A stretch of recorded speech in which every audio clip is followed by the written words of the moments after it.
It's time for Columbus Titan football on Columbus Sports Live. Columbus Sports Live is presented by Mercy of Columbus. Also by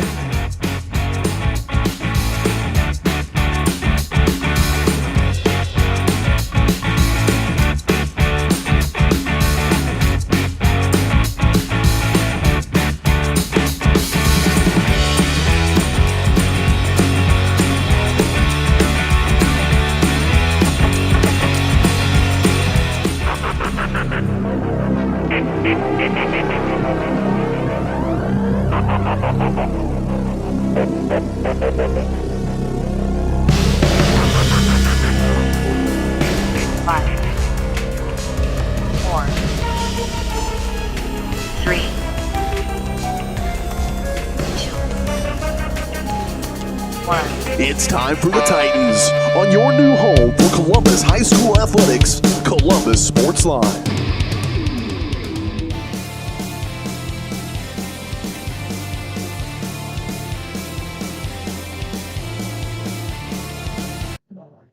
All right, Titan fans, we are at Cecil Klein Field where the Titans will take on the Frontenac Raiders for homecoming tonight.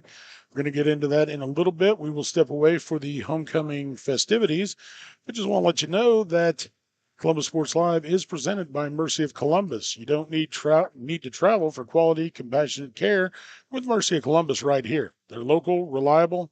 That's Mercy of Columbus. Learn more at mercy.net. And after the homecoming festivities, coronation, we will be back to get you a little bit of pregame show. Pregame is also brought to you by Vital Signs.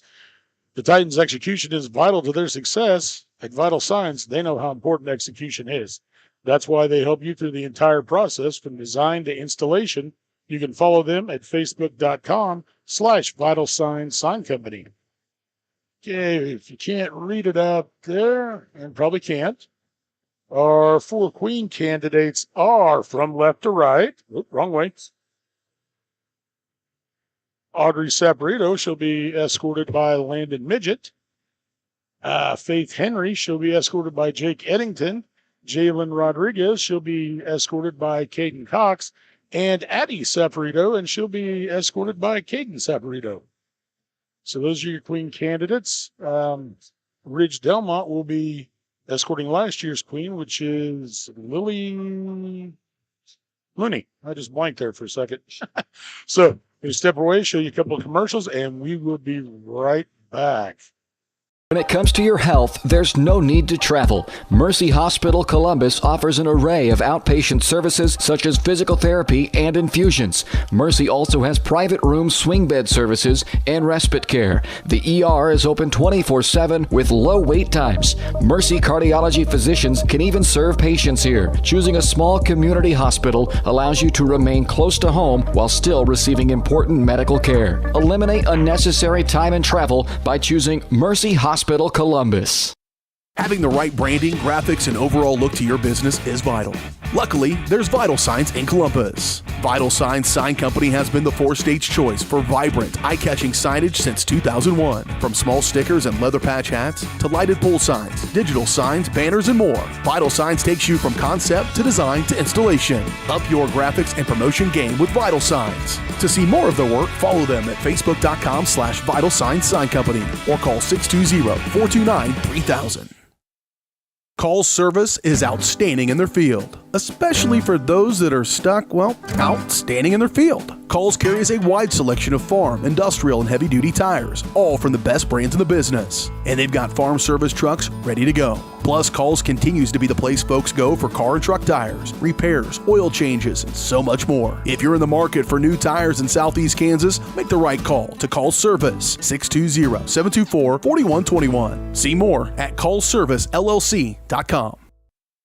As one of the oldest banks in southeast Kansas, Exchange State Bank is proud to be locally owned and operated. Exchange State Bank provides quality customer service supporting the growth of local businesses, agriculture, and the financial needs of families in the community. With competitive savings and loan products, online banking and mobile deposits, free debit cards, and more, Exchange State Bank is working to earn your business. To earn more, call 620-429-1873 or visit esbks.com. Exchange State Bank, you're not just banking, you're banking with friends.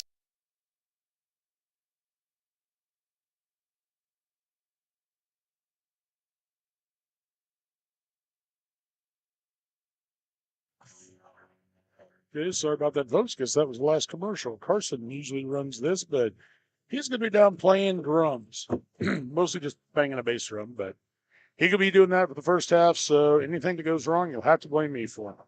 Okay, the 1-3 Titans will be taking on the 2-2 Frontenac Raiders, so it should be be a good game. Both teams definitely needing a win tonight, especially to keep their district hopes alive and making the playoffs. And the nice thing is, since everybody got shoved into 3A and they messed it all up, there's essentially no CNC anymore because they can't get enough conference games in to crown a CNC champion. But I believe the top 4 teams make it to the playoffs. So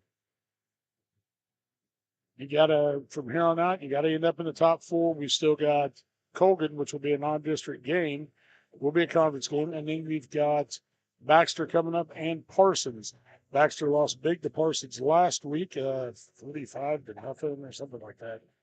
But more immediate task at hand, probably a Frontenac team with a bit of a chip on their shoulder because they're coming in after a loss to Girard of 35-0. Titans going to be mad after their loss to Galena. About, man, that was, I was so disappointed in the game, I've already blanked the score out. So, but I did hear that the captains got together with the coaches to talk about what they can do to salvage the second half of the season. So that's a good sign. Coaches were open to it. I guess they're going to expand the defense a little bit.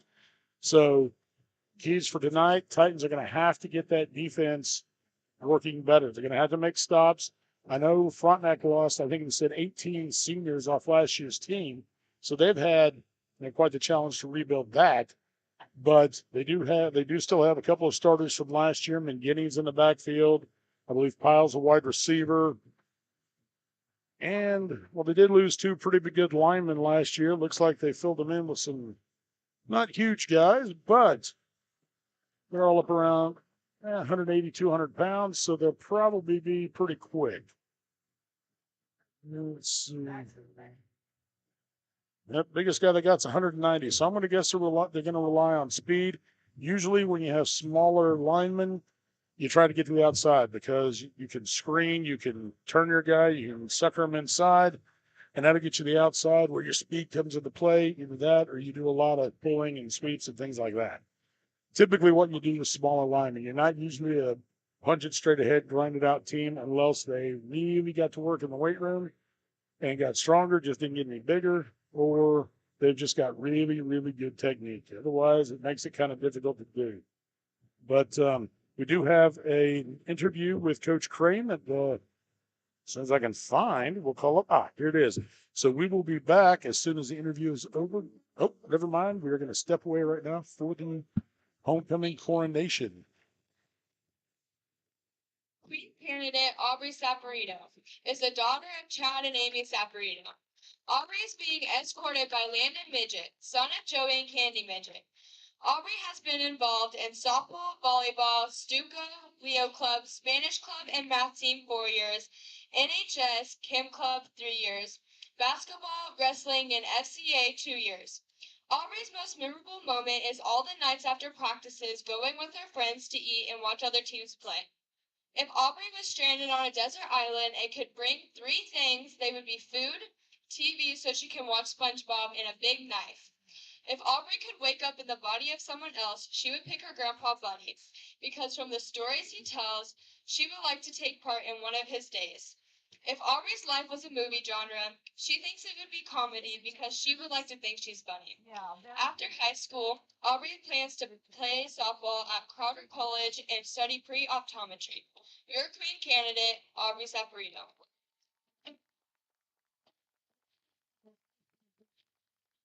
Queen candidate Faith Henry is the daughter of Chad and Elizabeth Henry and Jim and Andrea Gaither. Faith is being escorted by Jake Eddington, son of David and Mindy Eddington. Faith has been involved in volleyball, track, Stuco, and BPA 4 years, NHS, Leo Club and Spanish Club 3 years, math team and Kim Club 2 years, debate, spirit squad, show choir, and chess club 1 year. Faith's most memorable moment at CUHS would be reuniting with her childhood friends on her first day of school sophomore year. If Faith could wake up in the body of someone else, she would pick Mr. Smiley and she would give the physics class a month off. When Faith was asked if she was a real queen, what would be the first law she would make, she said everyone must write in cursive. The person who has made the biggest impact in Faith's life is Jesus Christ because she's chosen to live her life for him. Faith's plans after high school is to major in marketing, minor in video production, and possibly pursue athletics. Your queen candidate, Faith Henry.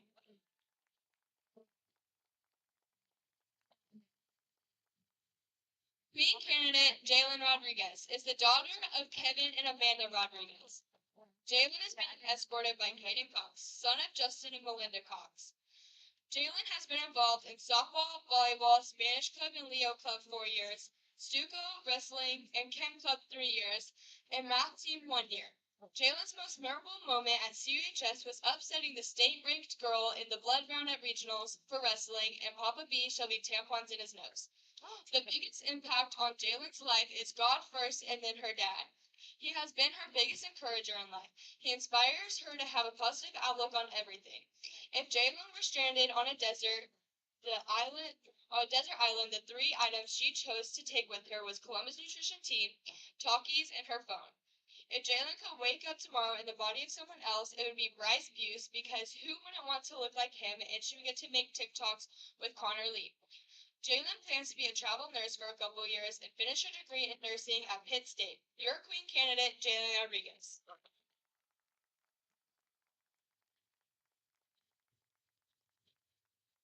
Queen candidate Addison Saporito is the daughter of Chad and Amy Saporito.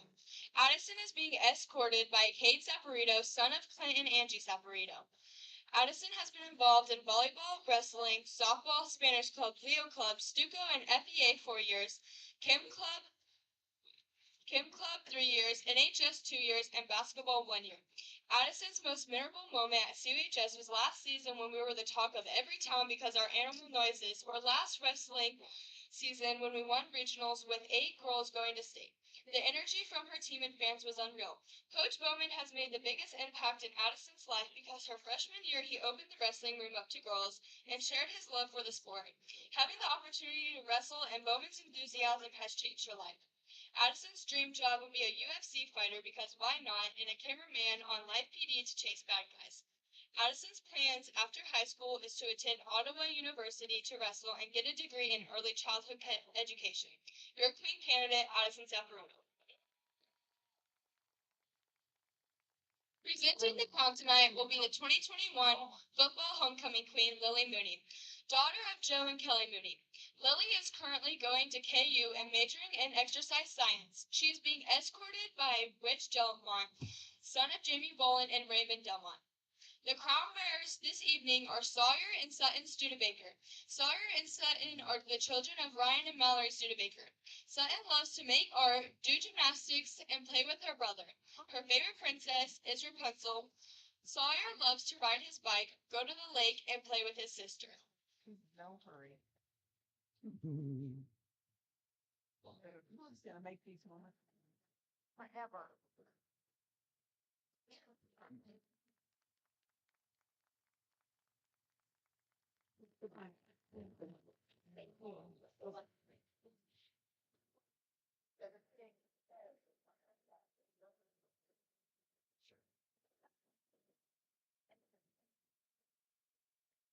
Our 2022 homecoming queen is Addison Saporito.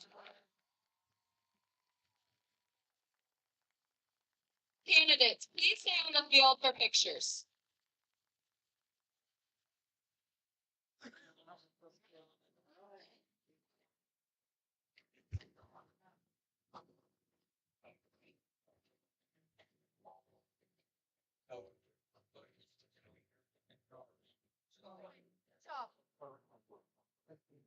The defense very valid.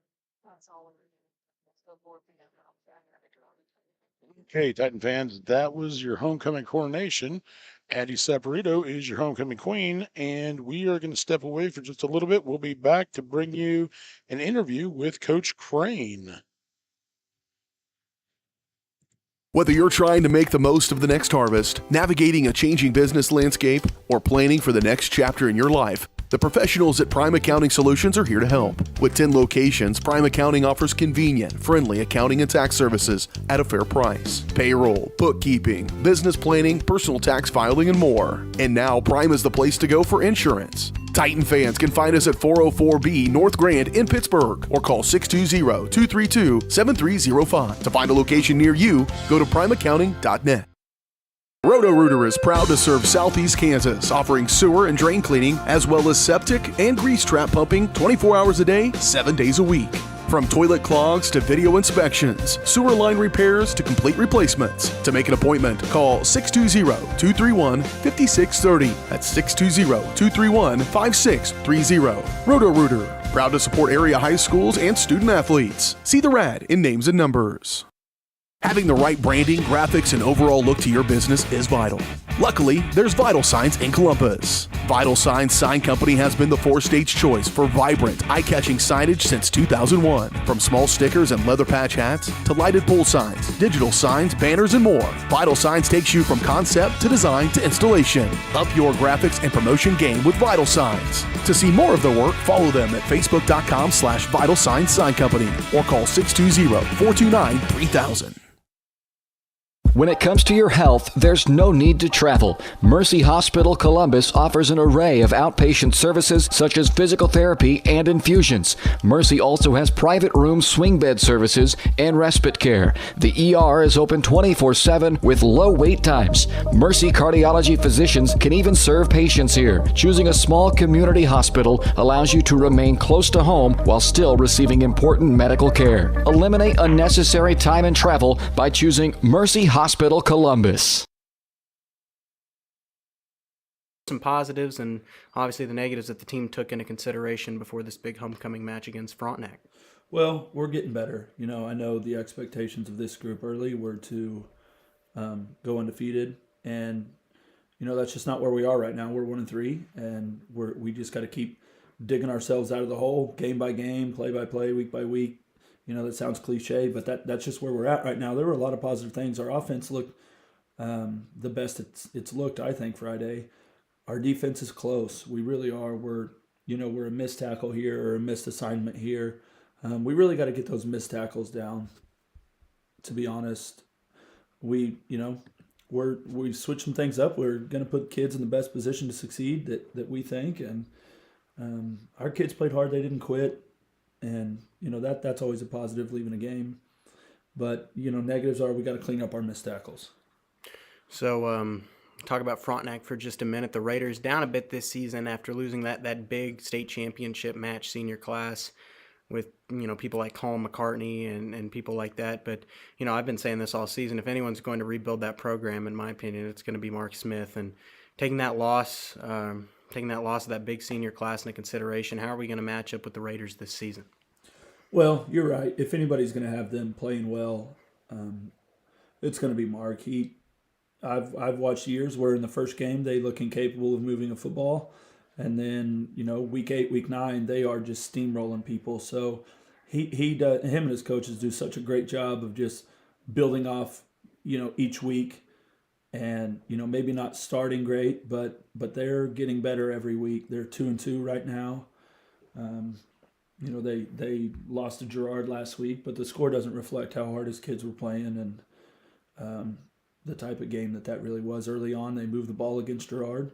The first drive moved the ball really well, and their defense stood up against Girard early. But, yeah, it's not the team we're used to with Cruz Blair and Lane Franklin and Colin McCartney and Landon Dean all gone off that D-line. I can tell you there's some happy souls on the Columbus offensive line not having to block those guys anymore. But, those aren't names I'm going to soon forget. But, our kids know our job is to go win a football game.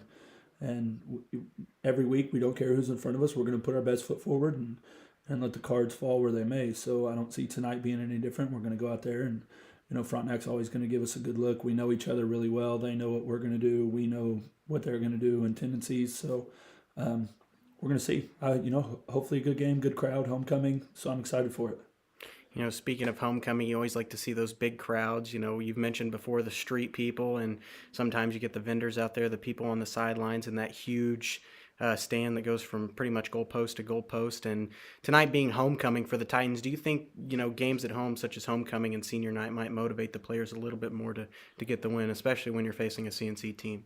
Yeah. If you look at our 4 games, 2 have been home, 2 have been away, and I think we have played better at home in the 2 games. We got a tough loss to Girard, 20-15, and then we beat an Afton squad that came up here. And so I think at home our kids are comfortable. Our crowd's going to be awesome. It's going to be great. We're going to have a bunch of little kids here for the homecoming ceremony. Got the parade today. Is it a distraction? Yeah, people call it a distraction, but man, this is what those kids live for. You look back at my age and you remember the homecomings and you remember the floats and just the whole week of it, the spirit days at school. And that's why we do this job, really, is to give those kids that. And I hope that, at the end of the day, we can put a product on the field that can win, and then they can really cap off their homecoming week well. Absolutely. Fantastic. As always, Coach, we appreciate you coming down here. We're still going to have a lot more coming up on the Vital Signs pregame show, those keys to the game and the final analysis. Titans take on the Frontenac Raiders for the homecoming game coming up next here on Columbus Sports Live. All right. That was hearing from Coach Crane, and he's absolutely right. The homecoming is get you fired up. Nothing else will. Okay, we're going to go through our starters real quick. Starters on defense for the Titans will be Luke Gray, defensive back. Number 2, number 6, Kate Saporito, also D-back. Landon Midget, number 8, defensive backfield. Number 12, Jet Tanner, freshman, coming in tonight to play a little linebacker. Number 15, Caden Cox, senior, will also be at linebacker. Number 21, actually, I think he'll probably be wearing number 63 if they leave him at nose guard. That's Fisher Troxel. And number 22, Cole Miner at linebacker. On the front line, we've got number 50, Carter Henry. Number 55, Jaden Hale at linebacker. Number 56, Ridge Delmont. And number 59, Jake Eddington. Yep, if Jake's back up on the line and Fisher's back at linebacker. So that'll be easy to tell. So he may be in his 21 jersey tonight.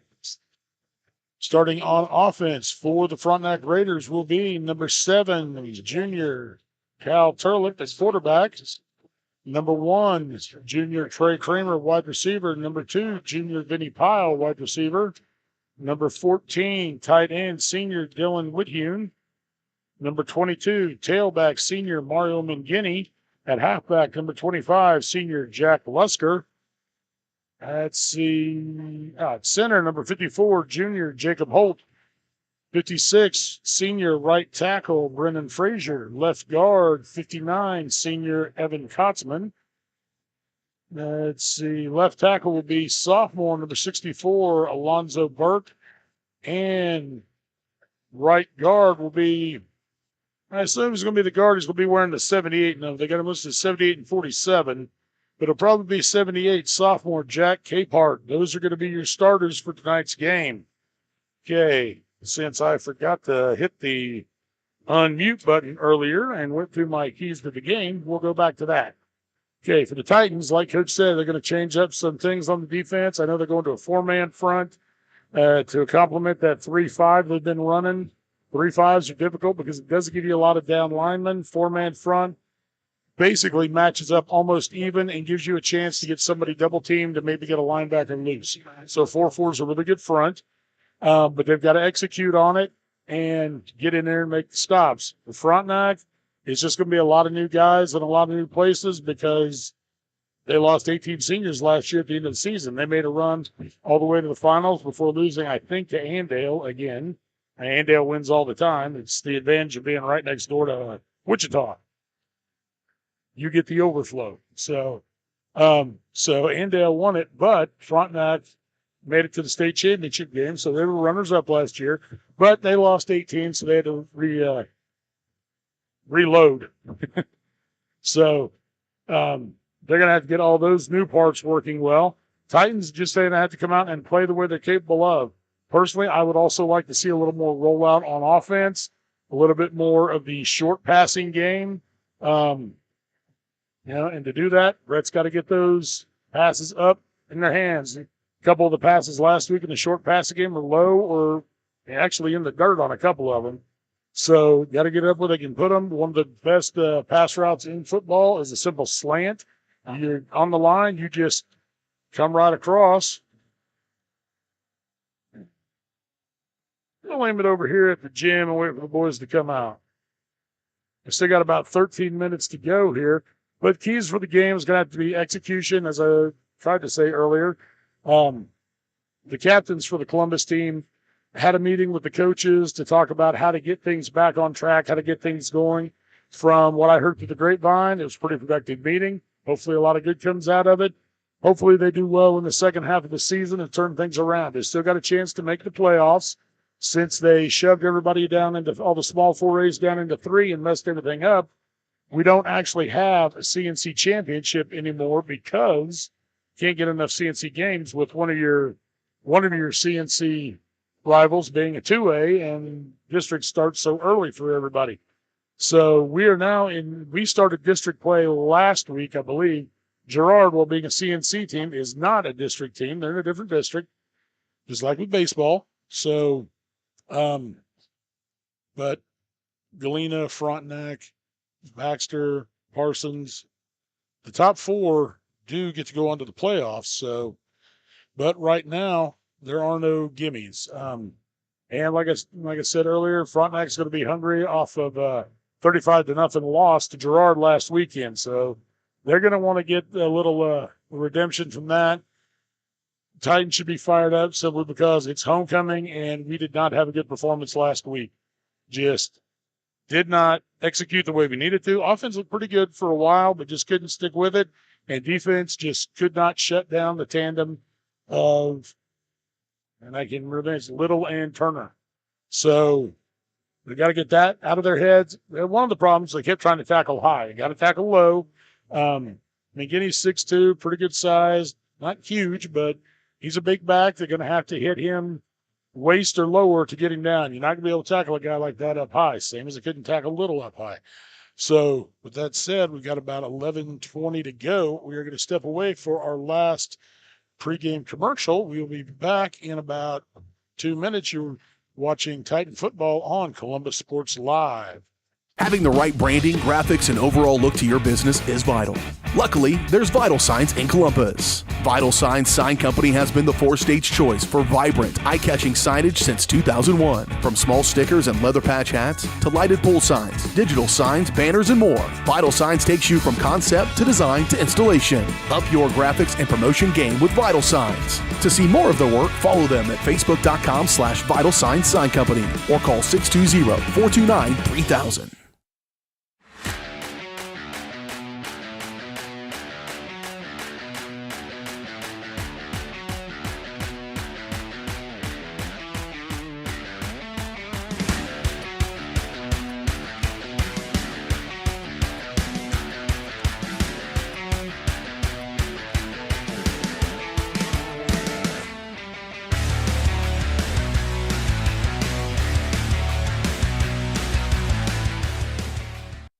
Call service is outstanding in their field, especially for those that are stuck, outstanding in their field. Calls carries a wide selection of farm, industrial, and heavy-duty tires, all from the best brands in the business. And they've got farm service trucks ready to go. Plus, Calls continues to be the place folks go for car and truck tires, repairs, oil changes, and so much more. If you're in the market for new tires in Southeast Kansas, make the right call to Call Service, 620-724-4121. See more at callservicellc.com. When it comes to your health, there's no need to travel. Mercy Hospital Columbus offers an array of outpatient services such as physical therapy and infusions. Mercy also has private room swing bed services and respite care. The ER is open 24/7 with low wait times. Mercy cardiology physicians can even serve patients here. Choosing a small community hospital allows you to remain close to home while still receiving important medical care. Eliminate unnecessary time and travel by choosing Mercy Hospital Columbus.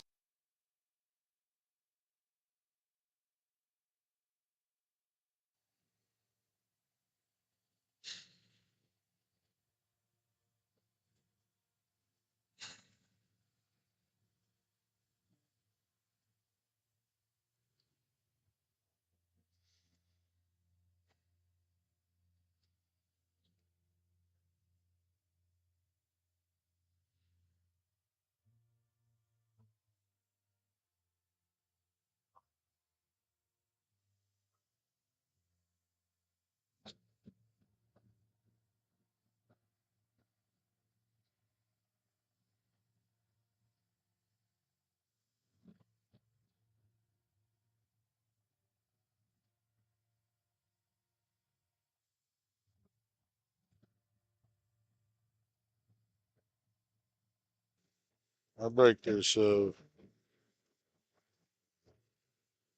okay. Trent Smith, if you're in the stands, please use the press box. Trent Smith, to the press box.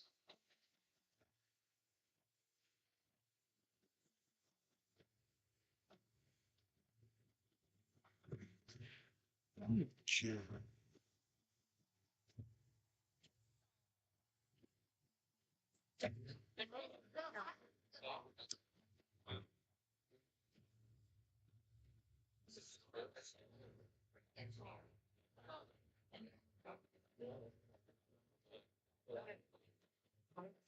Okay. Again, let me remind you, you are watching Titan Football on Columbus Sports Live, brought to you by Mercy of Columbus. You don't need to travel for quality, compassionate care with Mercy of Columbus right here. They're local and reliable. That's Mercy of Columbus. Learn more at mercy.net.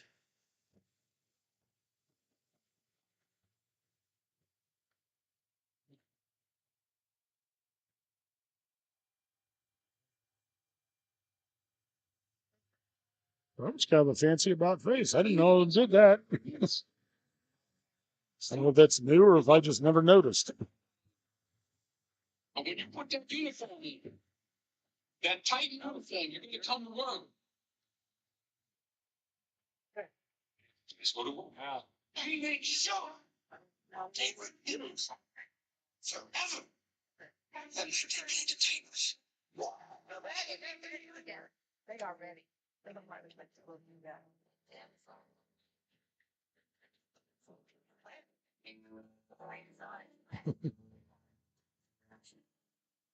Oh, I like it. That way it's crispy.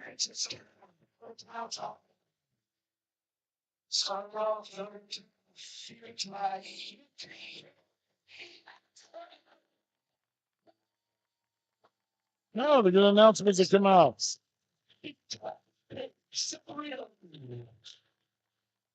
Gray, Cade, and Saporito, Landon Midget, number 8.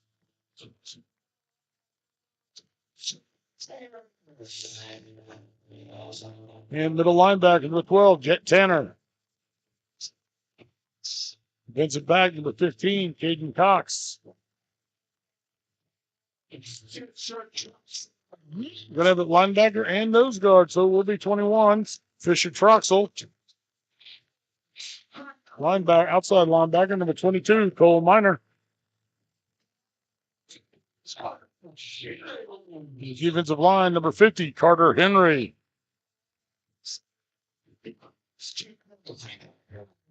Defensive end, number 55, Jaden Hale. And defensive lineman, number 56, Ridge Delmont. And he'll be the 4th defensive lineman when they bring him in for the 4-4. Be number 59, Jake Eddington. Those are your defensive starters for the Columbus Titans.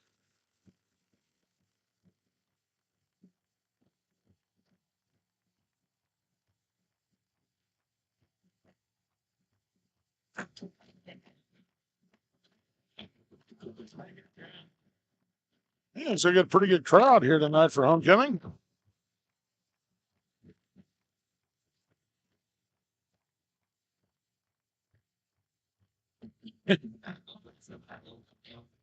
And in fact, so I can run the camera and everything else, you can see a few of them.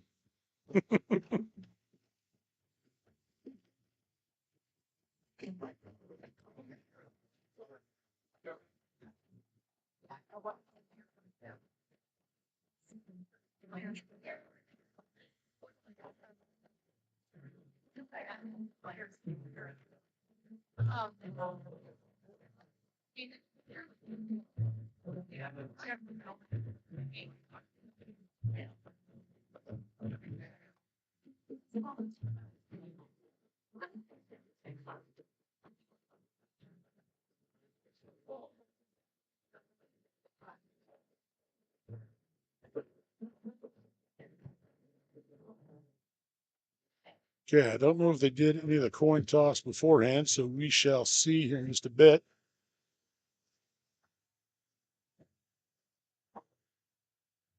Captains are lining up. Look like captains for the Raiders are going to be. Oh, maybe not, Rick. Bunch of them kind of mingling around there.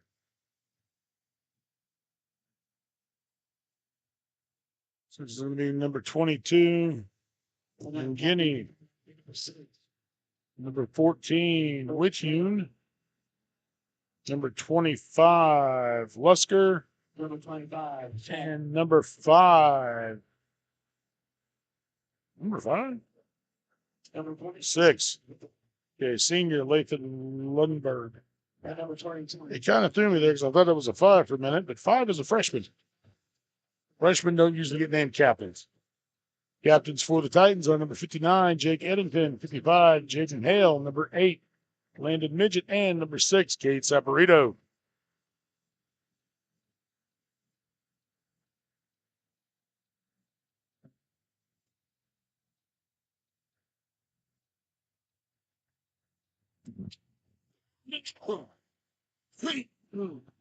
Excuse me.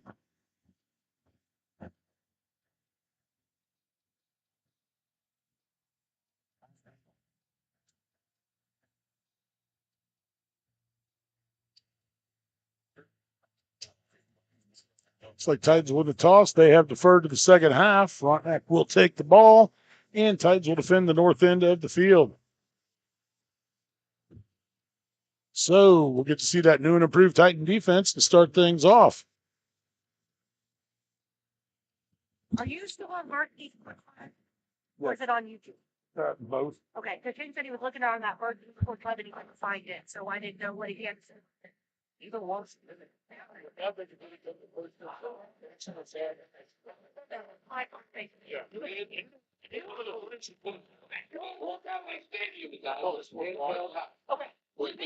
Yep. You're welcome. Greater even in the God. Had to step away for a bit. Had someone asking for a friend how to find, actually for her husband, how to find the channel. So, and if anyone asks, you can find us on YouTube at Columbus Sports Live. You can find us on the Hub website we have, varsitysportslive.com. Look for the Columbus Sports Live icon, or you can find it on Facebook. Encourage you to follow the Facebook page, Columbus Sports Live on Facebook. Fan out a little here. Cole Minor will be set to kick off for the Titans. And back deep to receive. I'll let you know as soon as they turn and show me the numbers. Looks like it's going to be number 1, Trey Kramer, number 22, Mario Mangini, and number 20, sophomore Caden Chance.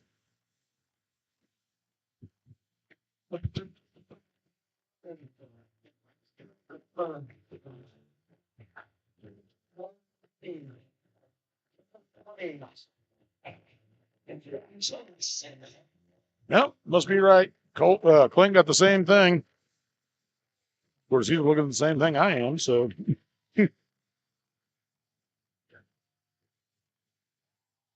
Nice high kick, sails back almost to the goal line, inside the 5, taken by the youngster. Whoa, that's not good. Finally taken down at the 39-yard line by, I didn't see who got him, but finally taken down by the Titans. So good return by number 20. Is that Caden Chance? Yep, Caden Chance.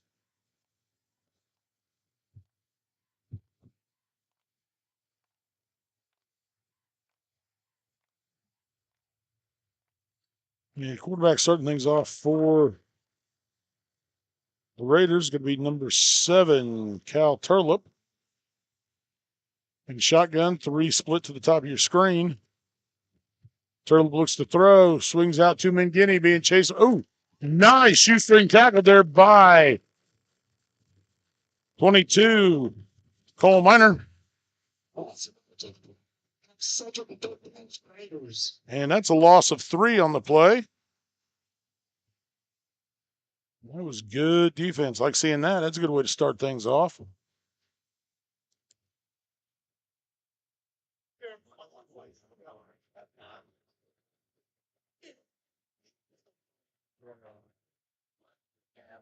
Instead of being in motion, just a shift, switching to the other side. Hand off to McGinney, trying to get around the left side, gets to the corner, and gets the first down out of it. Sorry about that. Have to move the camera. So McGinney gets the 3 back that they lost, plus some more. And gain of 15 on the play.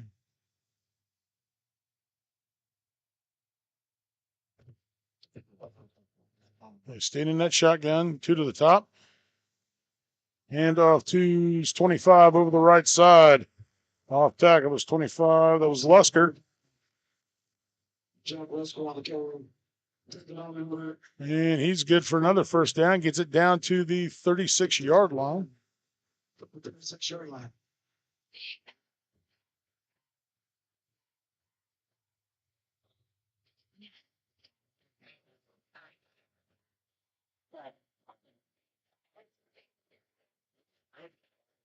Defense isn't that 4-4. Now they're an eye under quarterback. Hand off to McGinney over the right side. Okay, that's better, but they're still trying to tackle up high, so got to get a little lower on him. Picks up a couple on that one. Taken down by 35, Cy Schuberger, and number 21, Fisher Troxel. So there's a change. We've gone to a 4-4, which is a 4-man front. Oh, shifting to a 3-man front.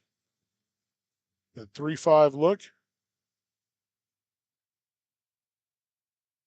Yeah, 3 down linemen, 5 linebackers. One of them walked up. Handoff to McGinney over the left side. With the shoulder finally taken down, just barely short of the first down, looks like. So he picks up about 6.5. Bring up 3rd and 1 for the Raiders. Spread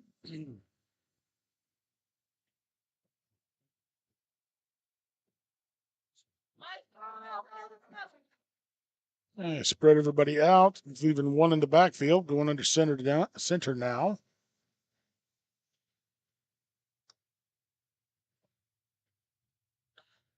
They'd stand in that 3-man front, but they've walked some guys up and trying to freeze them. So trying to get the Titans to jump. Good job by the defense, not falling for it. Watching that ball, not giving away anything cheap. We did that a little bit over the last couple of weeks. Excuse me. So good to see they set in there, watched the ball, didn't do anything to just give it away. So Frontenac has to take the timeout for that. So they're going to regroup. For the try them, I guess they're probably going to try one of the running backs over the left or right side. It's much as I don't want it to, it should get them the half yard they need.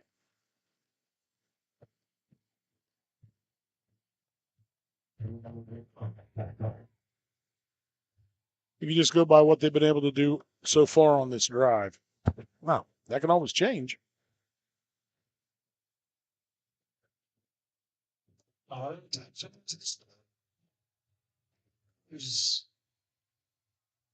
And it's a big 3rd down.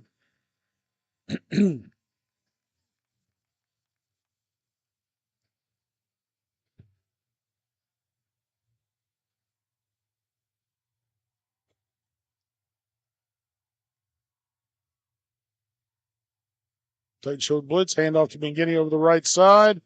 And he's got enough for the first down and about a yard or 2 more. Finally taken down by number 8, Landon Midget.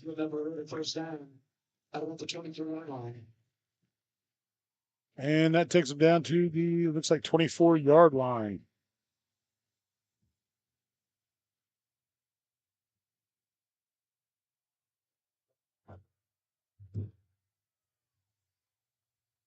Yeah, spread things out. Frontenac still has yet to throw an actual pass down the field. They're only passing him so far. His little swing pass behind the line actually lost him 3. So out of that eye, rolls out to the left, looks to throw. Batted down by number 22, Cole Miner. Well,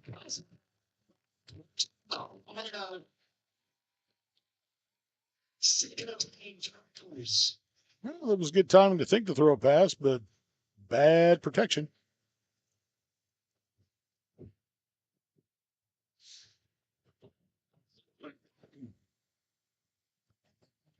Okay, so that'll bring up 2nd and 10 for the Raiders from the 24. Going to go back to shotgun, 2 in the backfield, 1 spread to each side. Oh, and Mario caught in the backfield, went nowhere again. That was number 22, Cole Miner on the tackle. That's a loss of about 5 on the play. So that'll bring up 3rd and 15 for the Raiders.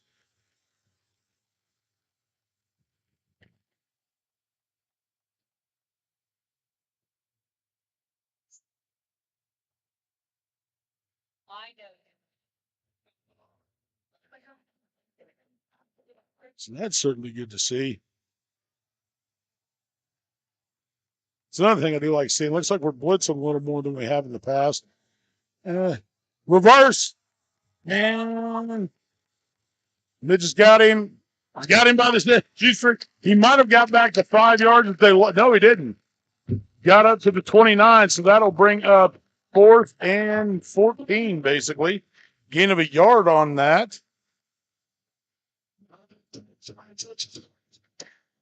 So that'll bring up 4th and a long 14 for the Raiders.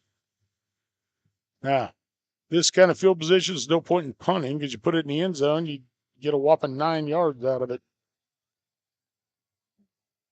So Frontenac is going to go for it. They're spreading things out, put 2 to the top, 2 to the bottom. Now it's time for another good blitz. Oh, nice hold down there. And it's no good. So Titans will take over on downs. Good defensive stand there by the Titans. Will take over on downs at their own 29-yard line. 1st and 10.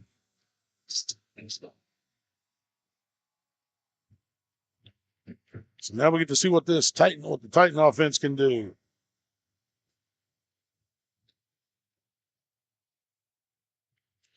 Like I said, personally, I'd like to see a little bit more of the short yardage passes, the 5 to 10. Get it to them, let them run.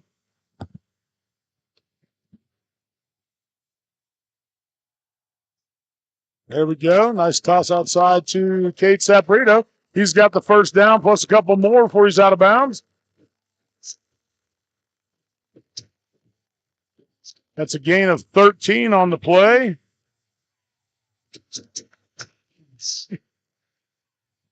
So gets them a new set of downs and moves them down the field a little. Titans now at their own 40, so they got a little bit of breathing room. Okay, Brett still in shotgun. Send Gray in motion. Hand off to Tanner up the middle. Tanner's going to power forward for about 6-7 yards on that one.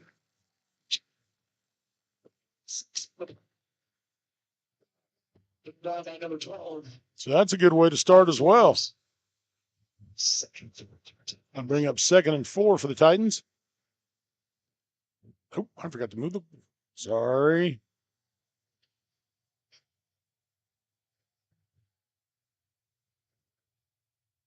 Saprito goes in motion, fakes the jet sweep.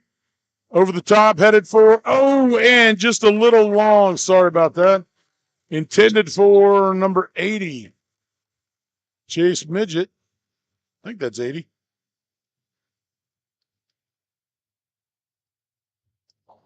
It was intended for Jace Midget. Just couldn't quite get there.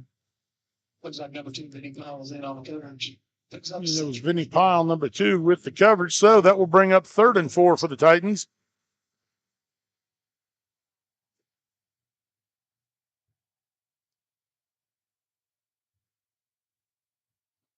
And Hamilton with the keep. He's got the 1st down and another 5. And make that 15. Good run by Hamilton. And that's got the 1st down. And puts him down to the Frontenac 35. 36, finally, before he finally got pushed out of bounds. Okay, Titans spread things out a little bit. Send Saporito in motion. High snap, but he grabs it. And Tanner almost caught in the backfield. He's gained a very short yard. He was tackled by number 59. He's Evan Kotzman.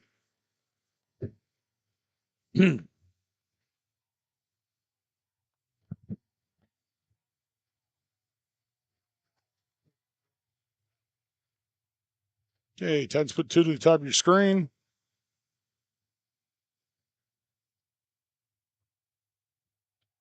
Quick swing pass to Saporito. Nice spin move. Brings it back in. Could have been forced out.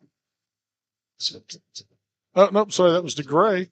But he picks up about 4 on the play. Looks like he's blown down by number 9. Finally brought down by number 9, Gavin Whithune. So that will bring up 3rd and 6 for the Titans.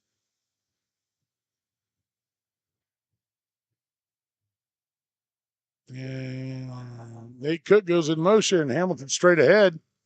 That's number 5. Hamilton on the board.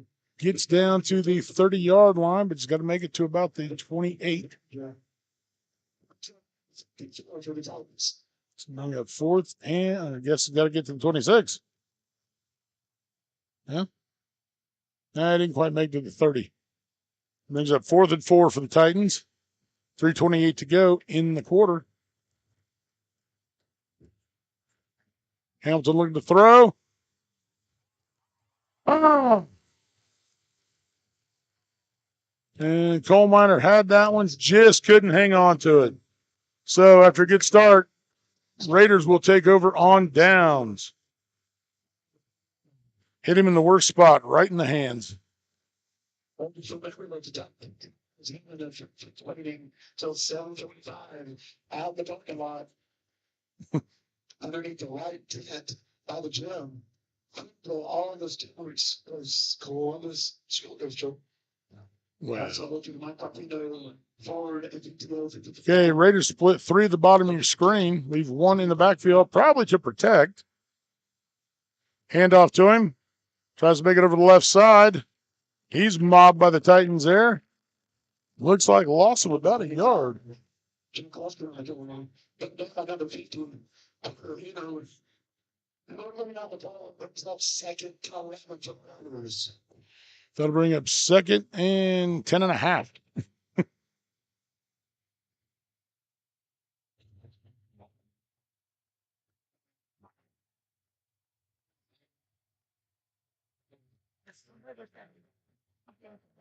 Okay, spread things out pretty evenly.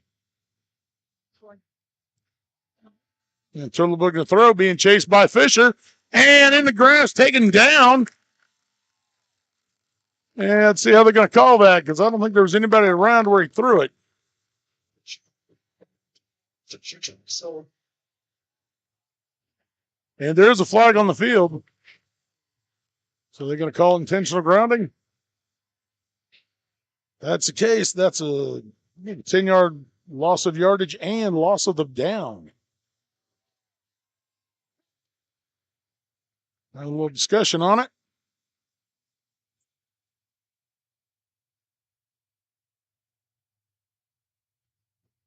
Yep, intentional groundings.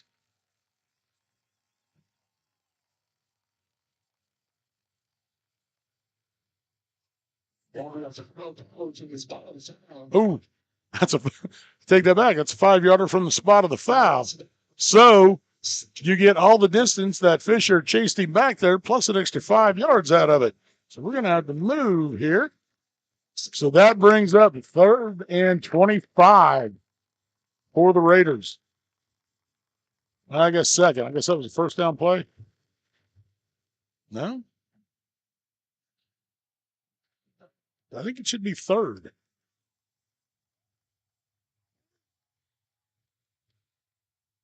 Okay, Turtle looking to throw. Under pressure again.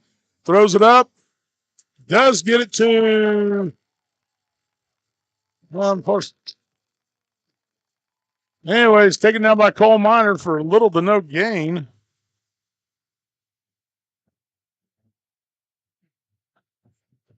So that'll bring up third and yep, they're saying no gain, so it's still third and 25. Either way, third and a long ways to go.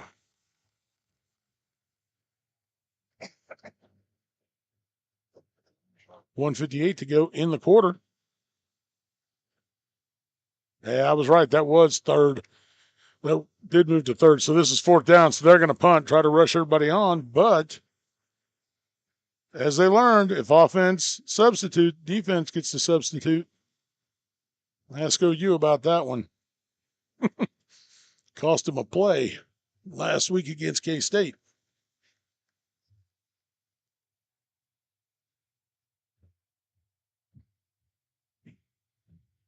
And another flag.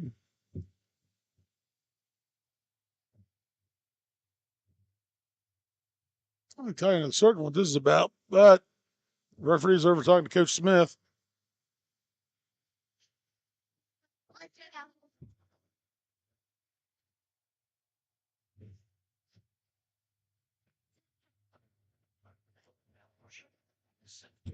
So let's see what he's going to tell us.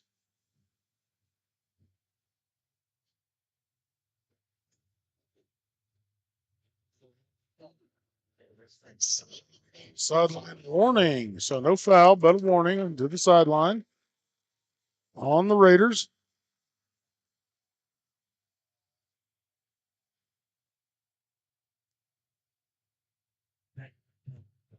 Nice high kick. And takes a Titan bounce. And finally down at the Raider 40-yard line. So Titans will take over there inside Raider territory at the 40-yard line. 1:32 to go in the quarter. After two good defensive stands. And I'll tell you, I'm really glad to see us blitzing more. I like that.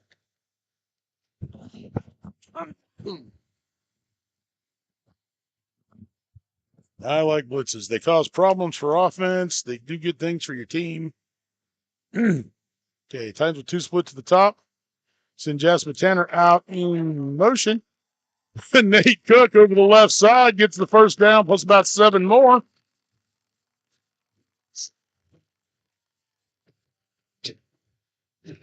Finally taking down my number 2, Vinny Pyle for the Raiders. Good for a first down. And puts the Titans inside the 30. It looks like to about the 27.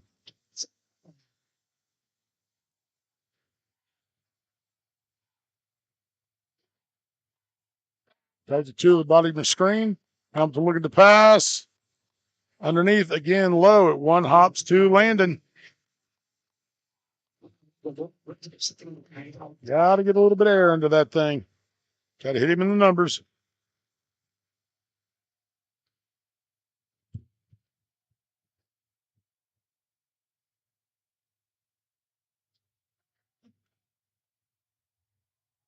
Okay, so that'll bring up 2nd and 10 from the 27 for the Titans.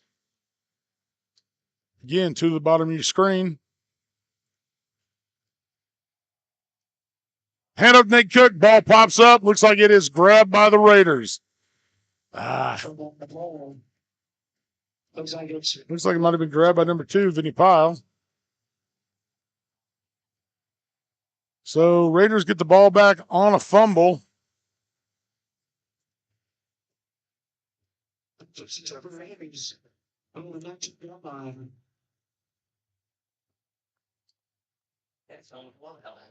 So Raiders will take over at their own 19. Hey, they spread 2 to the bottom of your screen, 1 to the top. Handoff up the middle. Got a little bit out of it. That was number 25 with the carry. Busker. He picks up 4 on the play.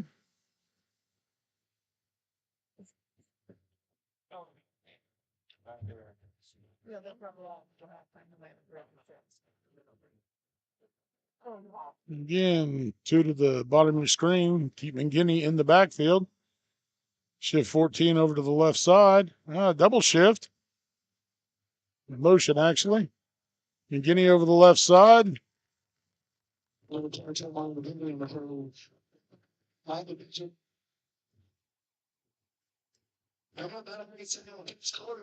And he picks up about 5 on that one. That is the end of the first quarter. We're going to step away. We'll be right back. You are watching Titan Football on Columbus Sports Live.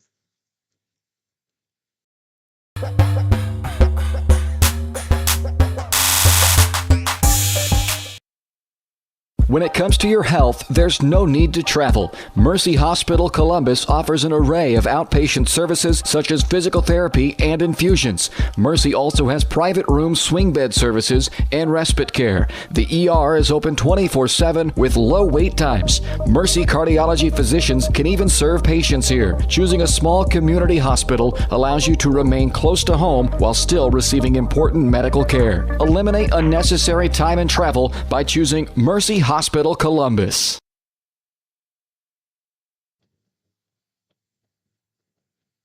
Okay, during shift of the quarter, they brought the chains out to measure, and McGinney did get a first down on that. So, it got to the 29-yard line. So, Raiders will have it 1st and 10 on the Titan on their own 29-yard line coming out to begin the second quarter. There we are. A little too far.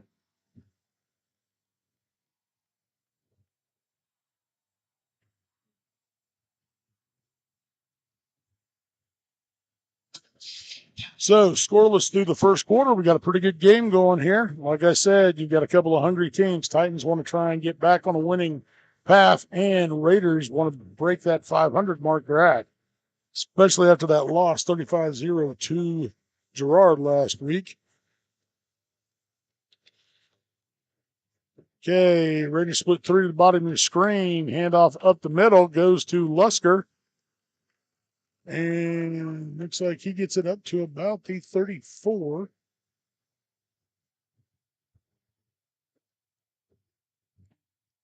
So that's a gain of 5 on the play. Finally taken down by number 59, Jake Eddington.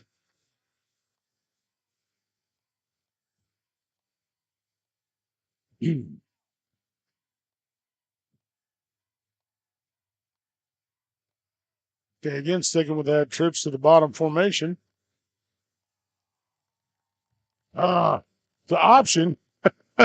Turlip got nailed, but he got the ball off and good for the first down.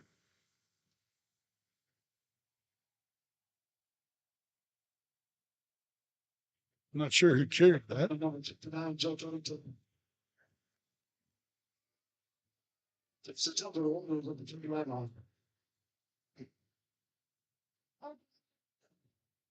But they did get it up to the 40, so.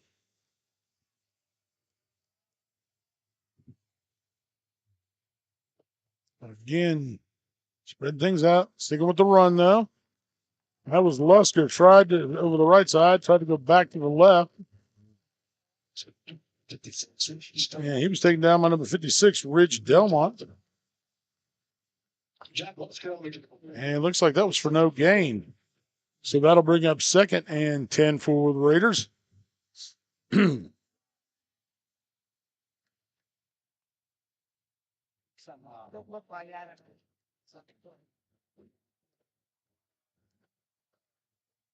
Okay, Raiders stick with that trips right formation. Look at the pass. Taylor puts it over the middle. Pass falls incomplete. Brings up 3rd and 10 for the Raiders.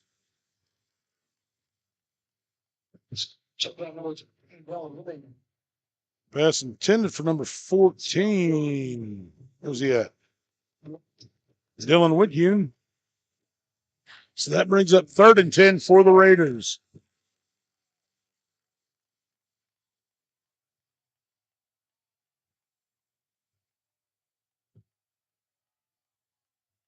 So we go Twins to the bottom.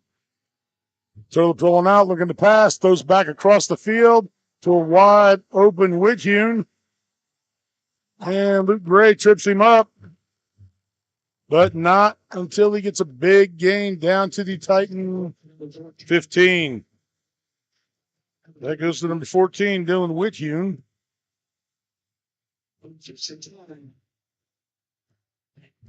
Takes them all the way from their own 40 down to the, well, 17-yard line.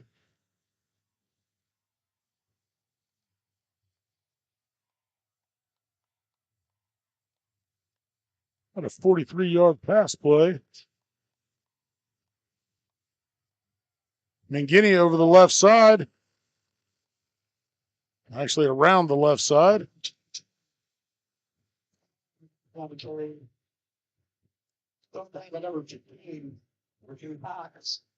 like a gain of 7 on the play. About 6, 7. Listed at 6. Call it 2nd and 4 for the Raiders.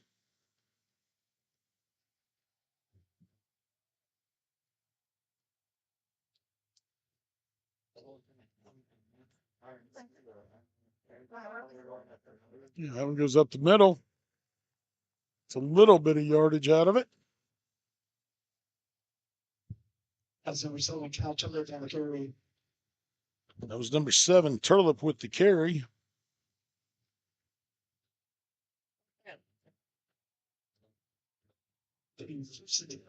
And looks like they got the first down, so it picks up the 4. It'll be 1st and goal for the Raiders from the 8.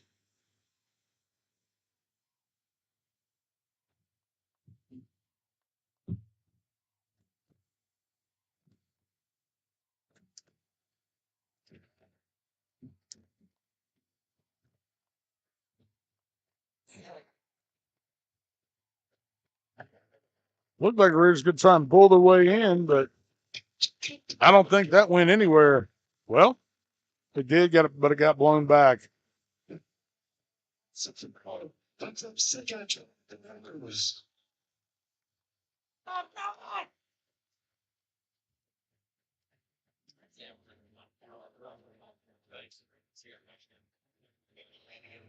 Well, they're indicating 2nd and 12, but I think it was for no gain.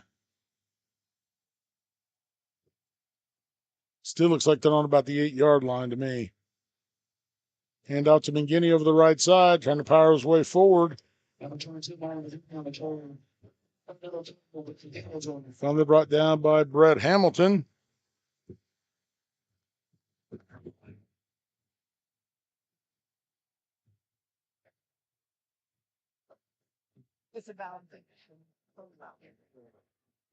So gain of 4 on the play brings up 4th and 4.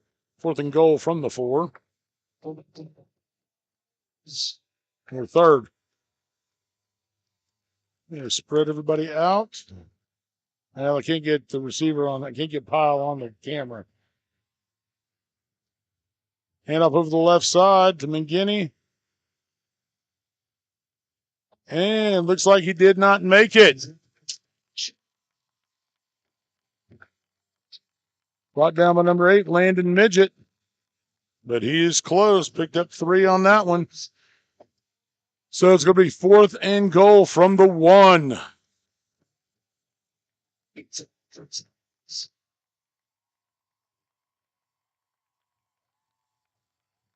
got to dig in on this.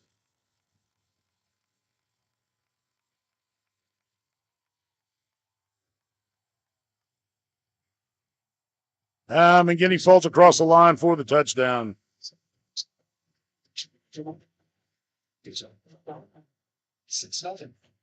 So puts the Raiders up 6-0. Looks like Pyle's in to try the PAT. Ball will be held by number 1, Trey Kramer.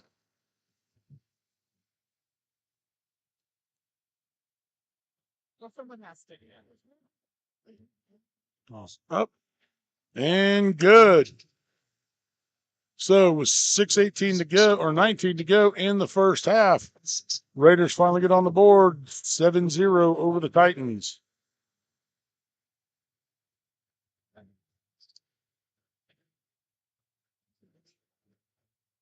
Okay, Titans have had a pretty good defensive series so far tonight. That one basically got messed up due to a 43-yard pass play. I don't know if it was miscommunication, a little busted coverage or what, but we didn't have quite enough pressure on him, and there was just 14. Whithume managed to find the open gap. So Titans got to come back from that. We've had a couple of drop passes that would have been good for first downs. Had one that probably could have gone for a touchdown had it been completed.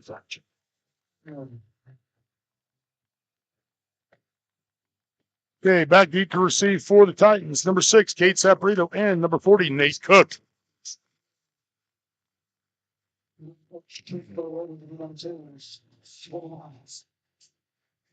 Looks like Pyle will be doing the kicking off for the Raiders.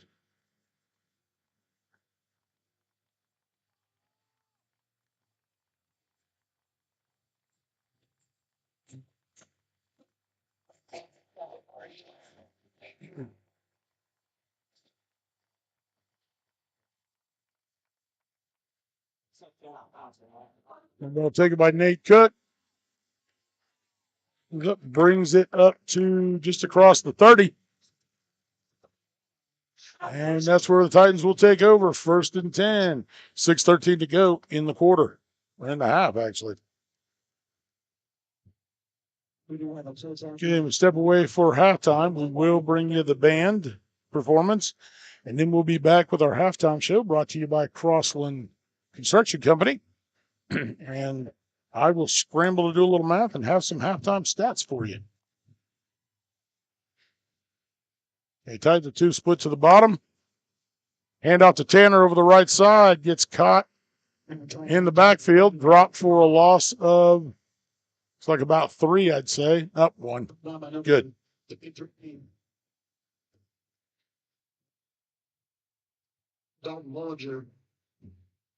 It's like he was brought down by, let's see, 33, Dalton Bollinger.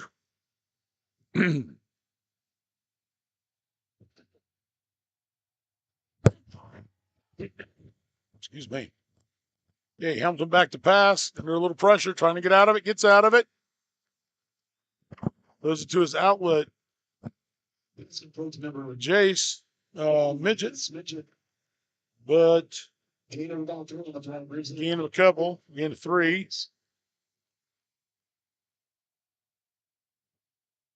Unfortunately, that was his outlet, which is kind of your receiver of, and this is nothing against Jace, last resort, but you're hoping to get the ball farther down the field.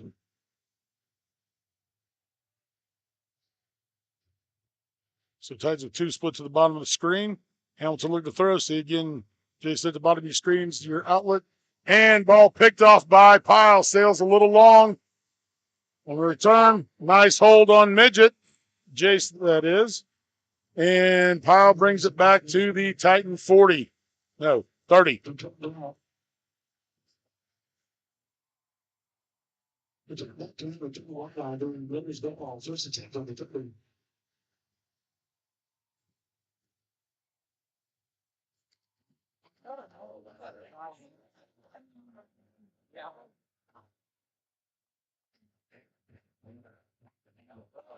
So Pyle with about a 20, or no, 10, about a 30-yard return. So that moved over. So beginning in motion, send Lusker back to the left side, trying to weave his way through, get some yardage out of it. Number 5, Jack Lusker with a pair. Brought down by number 56, Ridge Delmont. Finally brought down by number 56, Ridge Delmont. And he picks up 6 little plays. Looks like to bring up 2nd and 4 for the Raiders.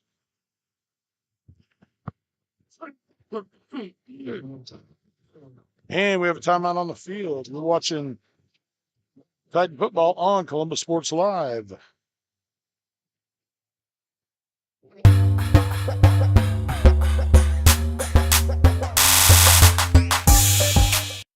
Whether you're trying to make the most of the next harvest, navigating a changing business landscape, or planning for the next chapter in your life, The professionals at Prime Accounting Solutions are here to help. With 10 locations, Prime Accounting offers convenient, friendly accounting and tax services at a fair price. Payroll, bookkeeping, business planning, personal tax filing, and more. And now Prime is the place to go for insurance. Titan fans can find us at 404B North Grand in Pittsburgh or call 620-232-7305. To find a location near you, go to primeaccounting.net. All right, Titan fans, we are back. Again, it is 2nd and 4 from the Titan 24 for the Raiders after a good return on an interception made by Vinny Pyle.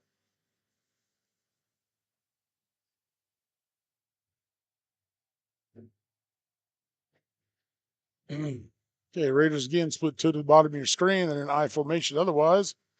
Under center, Turtle hands off to McGinney up the middle.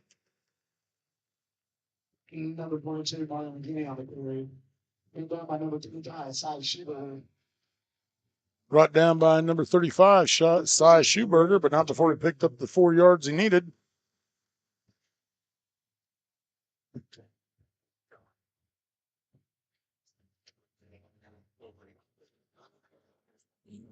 So that got him a new set of downs from, looks like about the 20.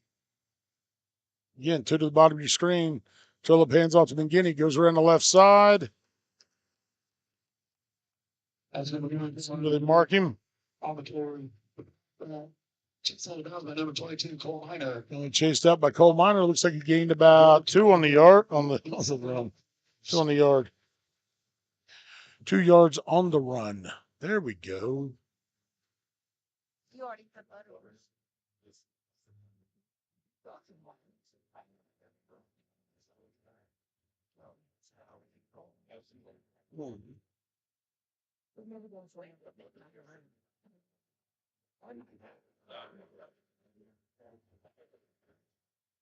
Okay, Turlet back in pass. Fakes the jet sweep. Hands off up the middle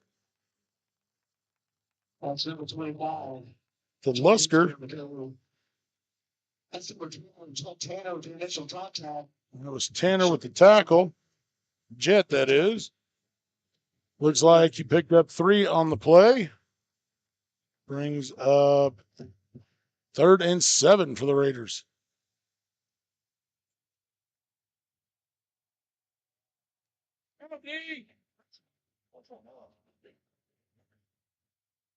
Okay, 2 to the top, 2 your bottom spread. Turtle back to pass. And pass in the back of the end zone. What's indication? And it is touchdown.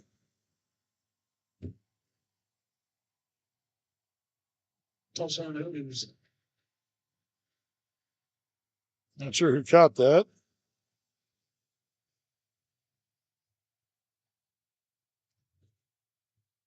And you get the number 2, Vinny Pyle. On for the extra point, number 2, Vinny Pyle.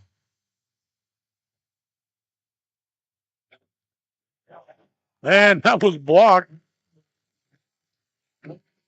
Blocked by number 22, Cole Miner. Excuse me. Second quarter. 13, Titans 0.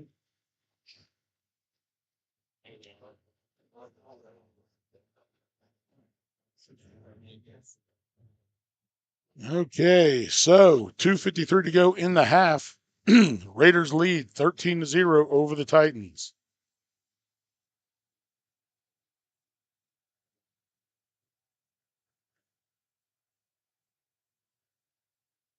Okay, again, back deep to receive for the Titans. Number 40, Nate Cook, and number 6, Cade Saporito.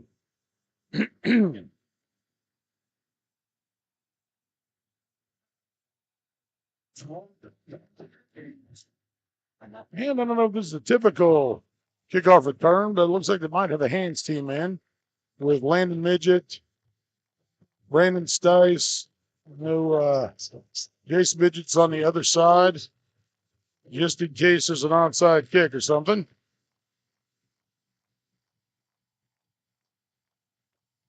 Wow, the kick sends it up and deep to Cook again.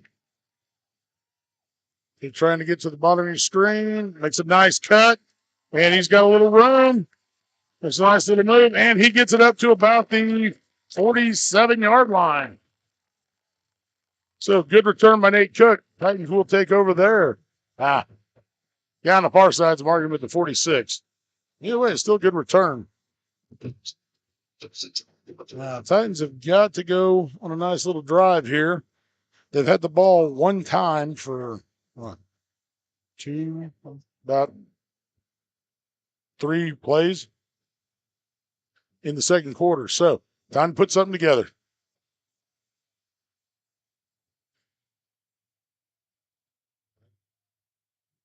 Hamilton in shotgun, looking to throw, rolls out, throw to, I believe that was Jace again. He's caught after a gain of about 1 yard. Pass to coach number 2, Luke Graham. Oh, nope, that one went to Gray. Ends up getting 9 to the Titans. So brings up 2nd and 9 for the Titans. $29. Throw 29 was the 50-50 part. I'll touch on the catch of that. When the tickets would sell, the more money you can catch off on it. So look through the high count eating. Cleve's busy hyping the 50-50 pot. Swing out the Sabrito. That one a little low, but he manages to pick it up by the fingertips. Gets out here, trying to get caught, trying to get away. Gets it up to the 49-yard line.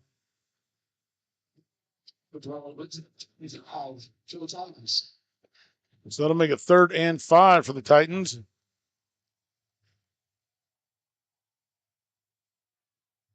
Titans split 3 at the top of your screen.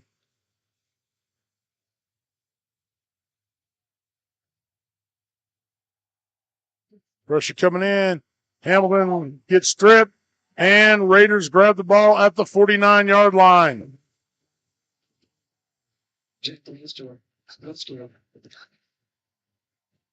Raiders was returned to 0. So Cincinnati was at the 49 line.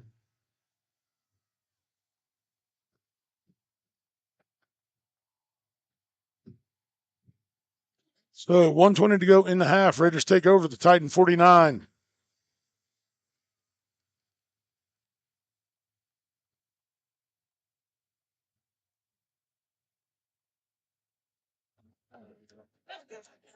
The Titans have had a rough second quarter. The last thing you want to do is let Frontenac score here with 1:20 to go.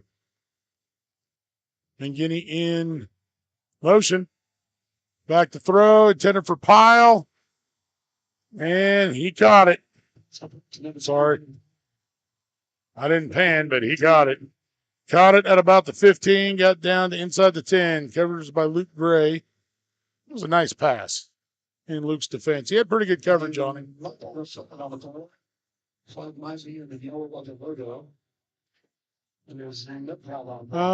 they're going to never understood that. They throw a flag and then wave it off. They thought they saw something. And all of a sudden they don't. So.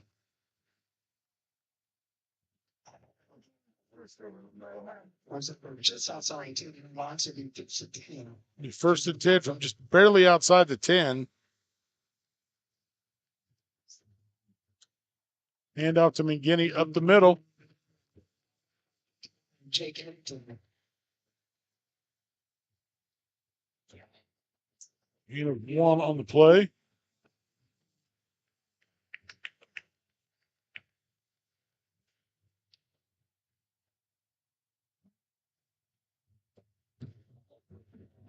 He was tackling there by Carter Henry, number 50. High snap, rolls out, right, throws, and pass no good. That one falls incomplete, brings up 3rd and 8. For the Raiders from about the 9.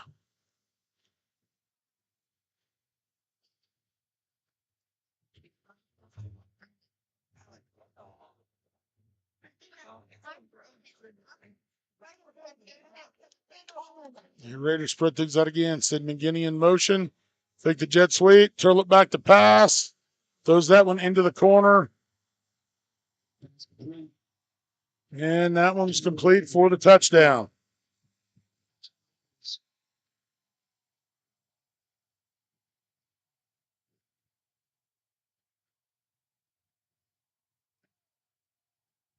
I think that was. On to get the penalty, number 2. I think that might have been Pyle.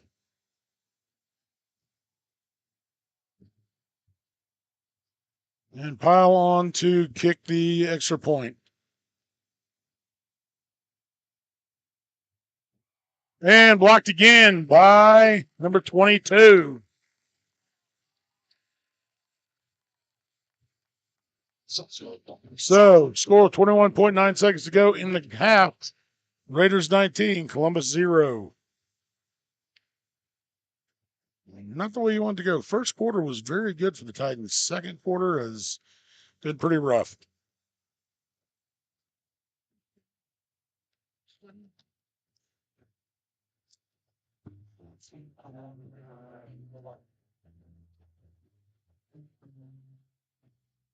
Yeah, again, stick around. We will, for the halftime show, we will bring you the band's performance, and then we'll be back to talk about what we've seen and give you some stats from the first half.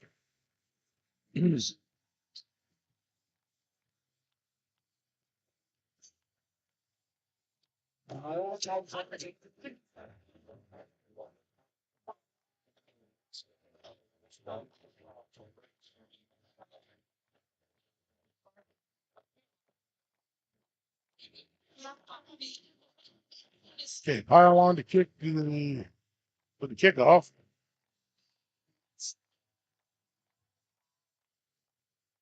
Slows that one down. Hops to Nate Cook. Cook with good return last time. Tries to get up the middle, can't get there. So Titans will take over right around the 30-yard, their own 30-yard line with 13 and a half seconds to go in the half. Raiders on halftime entertainment. 10 minutes and squats. Stick around for that.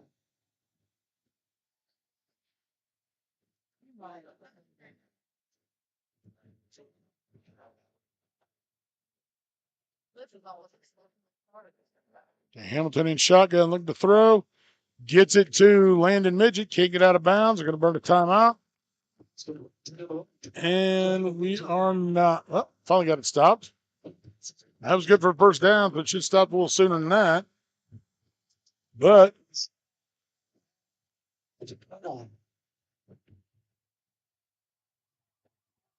Hamilton puts it up. And Cole Miner catches that one for about 17 yards, but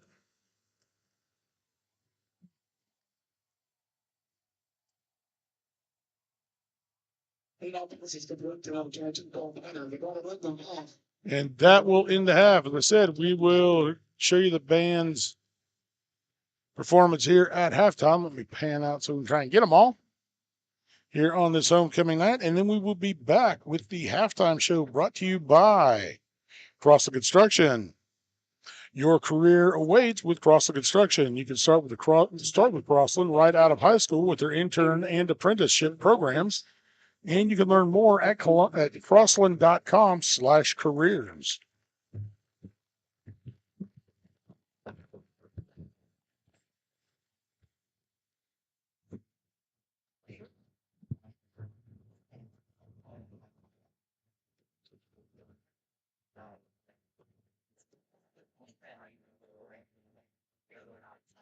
Now, let's get the squad onto the field.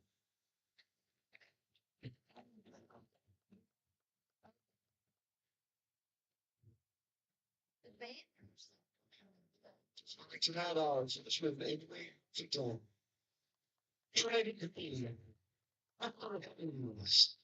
Tatiana Huntray, sophomores are Mallory Thompson, juniors are Macy Allison, Gabrielle Litzardi, Joseph Dawkins, Maddie Garcia, Reese Ruddy, Ayla Harmon, Brianna Reedy,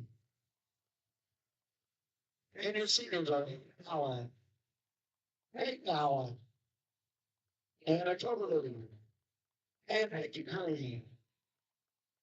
The Hands captains are juniors, Auckland Lima and President Tedlock.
Principals Recruiting Spirit Squad.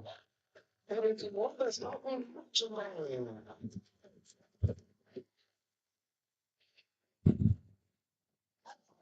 All right, that was the Titan Band and the Titan Spirit Squad. I didn't know they would do that part, so I got a little bonus there. Oh, nope. Now the band's moving up. I guess they're going to do another song. So I'll step away. They'll be right back on.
All right, folks, we're going to the halftime show. Again, brought to you by Crossland Construction. And remember, your career awaits with Crossland Construction. You can start with Crossland right out of high school with their internship and apprenticeship programs. And you can learn more about those at crossland.com/careers. So the stats for the first half of the game are, for the Titans, we have 7 passes for 43 yards and 5 runs for 37. Not exactly the offensive output we want, but considering we only had the ball twice in the second quarter and unfortunately gave the ball away rather quickly afterwards, those things are going to happen. We had an interception and 2 fumbles, both fumbles lost, and kept giving Frontenac good field position. So for Frontenac, the stats are 6 passes for 88 yards and 23 runs for 89 yards. So we got to put down their attempts. Anyways, they attempted to throw the ball 7 times, completed 5 of them. We attempted to throw the ball. I think I miscounted because I got 7 and we completed 7. So I missed some in there somewhere because we did not have that many completions. But anyways, those are the halftime stats. Titan defense started off really well with a couple of shutdowns, and I don't know what we changed, but shut them down in short yardage and then drove them back, kept them, took over on downs down here in our own territory, made a nice drive on offense, just couldn't finish it. And then we kind of, like I said, fell apart a little bit in the second quarter. So hopefully they will make some adjustments at halftime and get that part straightened out. But we shall see. So you are watching Titan football on Columbus Sports Live. We're going to step away for just a little bit, and we will be right back.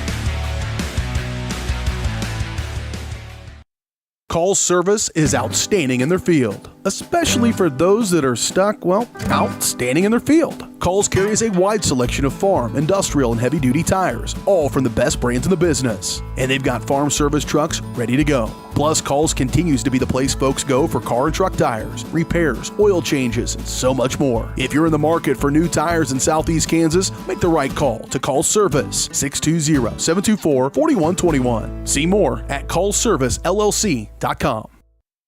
As one of the oldest banks in Southeast Kansas, Exchange State Bank is proud to be locally owned and operated. Exchange State Bank provides quality customer service supporting the growth of local businesses, agriculture, and the financial needs of families in the community. With competitive savings and loan products, online banking and mobile deposits, free debit cards, and more, Exchange State Bank is working to earn your business. To earn more, call 620-429-1873 or visit esbks.com. Exchange State Bank, you're not just banking, you're banking with friends.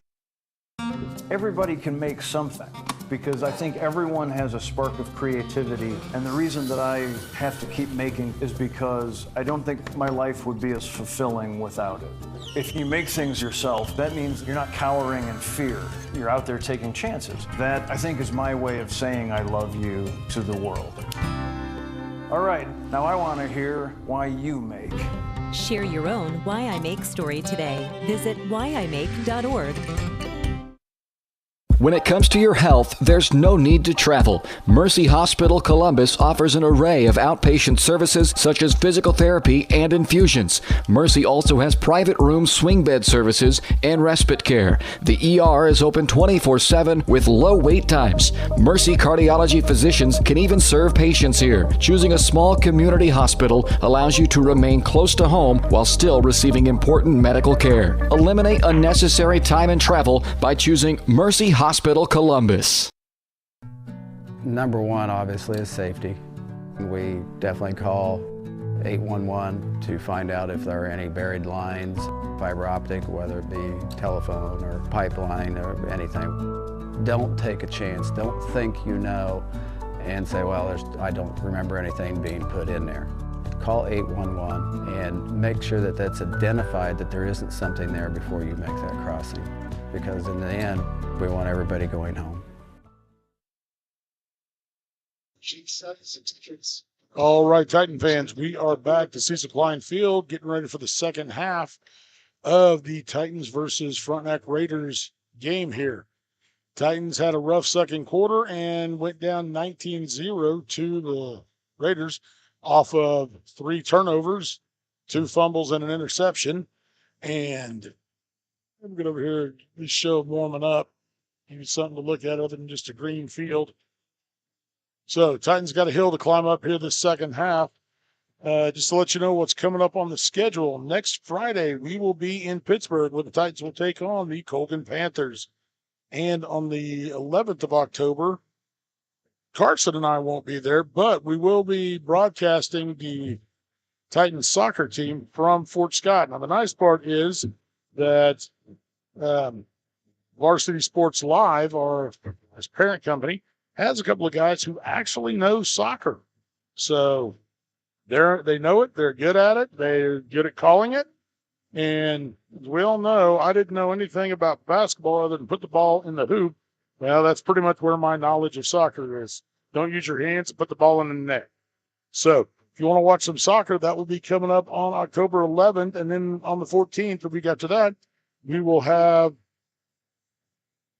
be down at Baxter where Columbus will take on the Baxter Lions, who've been on a bit of a roll so far this week. They ended up falling to Parsons last week, about 45 or so to 0. So that was kind of crashing them back down to earth. We'll see how they do through the CNC.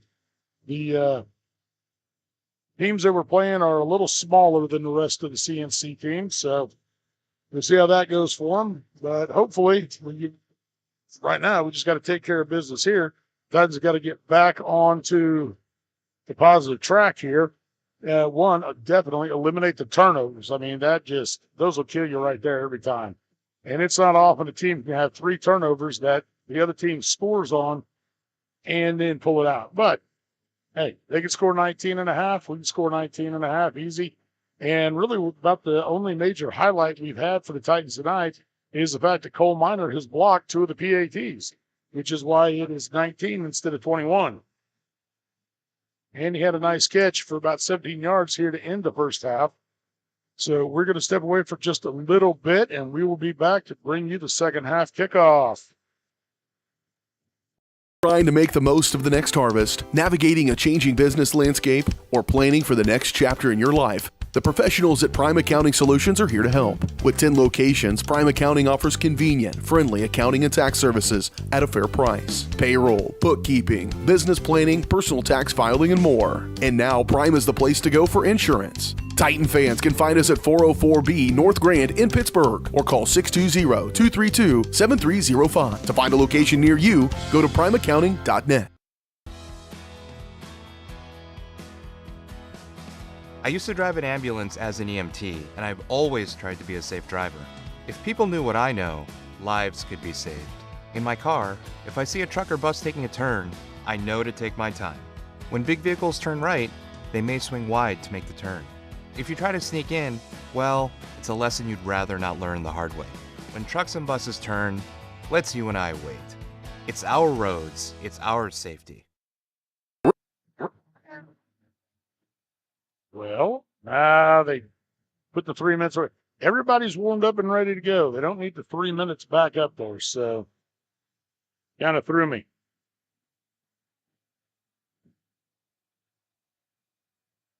So to reiterate, basically what the Titans need to do, they need to get back to what they were doing in the first quarter. They were moving the ball, just couldn't finish that first drive. They were playing very well on defense. When we got into the second quarter, I don't know what happened. We started making mental mistakes, a couple of blown coverages, big pass plays, and turnovers. That's it. That's the key right there, those turnovers. You've got to eliminate those. So got to hang on to the ball, and that interception just sailed on them.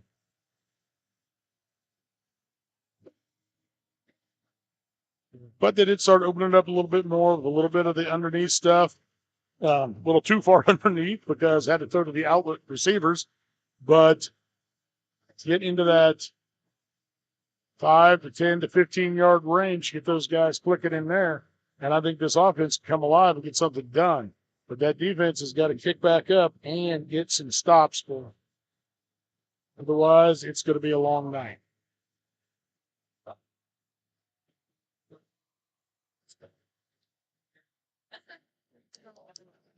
Yeah, looks like we may get started a little later. We're not going to have to go the whole 3 minutes, which, if everybody's warmed up and ready to go, is kind of a dumb. I mean, I understand why they have the rule in there, but if you're all set and ready to go, it makes it kind of a dumb rule.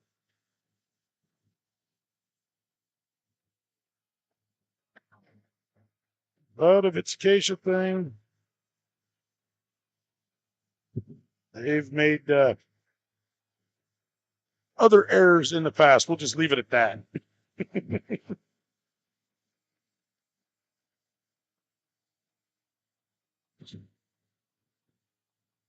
I'm personally not a fan of the way they've handled some things. You know, like shoving half the state into 4A years ago and then shoving the other half into 3A later, or actually the same half. Okay, now we're ready to go. So pile out to kickoff for the Raiders. Again, Cook and Saporito back for the Titans. And short kick. Get on it. There we go. So tried to be tricky with a little squib kick, but it is recovered by the Titans. Isaac Sharp gets that one, grabs it at looks like the 38-yard line. So that's where the Titans will take over, 1st and 10.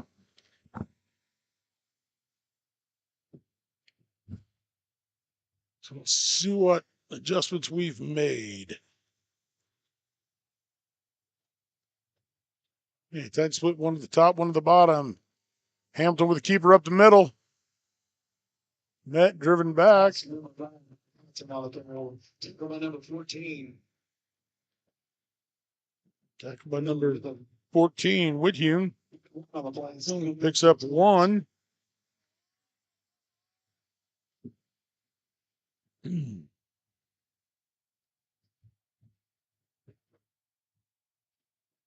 Okay, Titans split 3 at the bottom of your screen.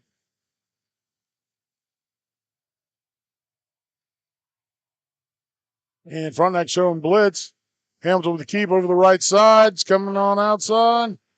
Finally taken out of bounds. Gets that one up to about the 46-yard line.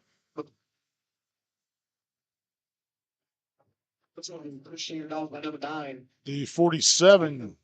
So gain of, it's like 8 on the play. Brings up, oh, they moved it back. Brings up 3rd and 3. So gain of 6. Hate when they do that to me. Try to read the stick on the far side, and then they move it. So the Titans are 3 at the top of your screen. Hamilton again with the carries. It breaks across. There we go. And good for the first. And he gets across the 50 to the 49. So that's a gain of 4 on the play. And good for the first down.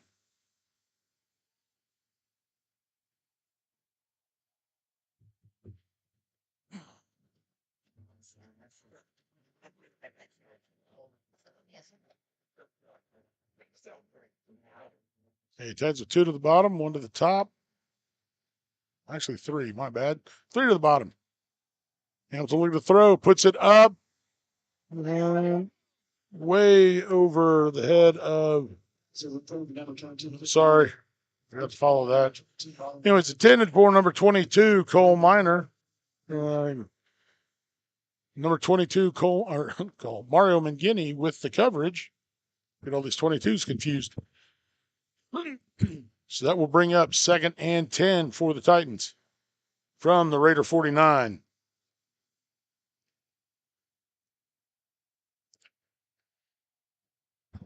Ooh, high snap. Quick throw over to Minor on the wide receiver screen. And picks up, looks like about 4 on the play. Brings up 10% of the Titans. That'll bring up 3rd and 7 for the Titans.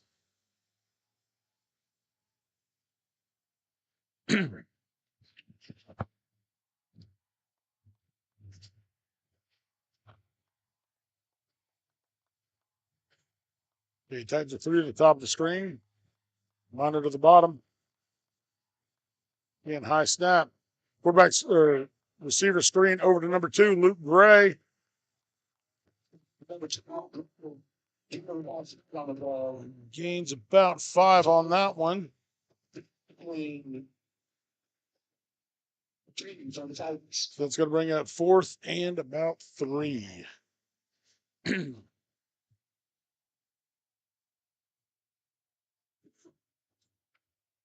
And now when those Titans are deep in their own territory, it's pretty much 4 down territory the rest of the game for the Titans. They've got to get something moving here.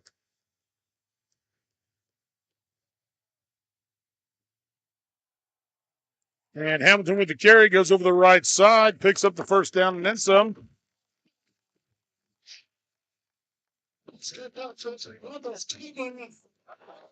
Gets that one down to the 34-yard line.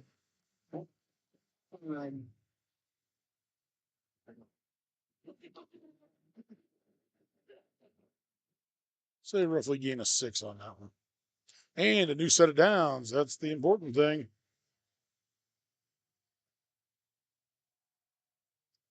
Ooh. Hamilton's throw on the out. It's intended for number 22, Cole Minor.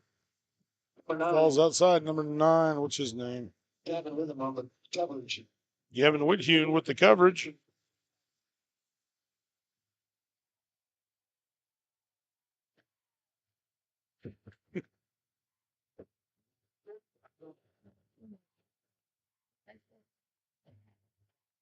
Okay, Titans going to spread the field out a little bit. 2 to the bottom, 1 to the top. Got 2 in the backfield. Send 1 out in motion. Hamilton with the keep. Up the middle, fights his way through, runs over a guy.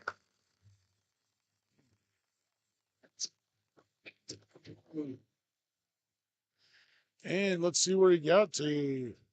Looks like we brought down by number 2, Vinny Pyle. Finally brought down by number 2, Vinny Pyle. Brings it up 3rd and 1, so gain of about 7, I'd say.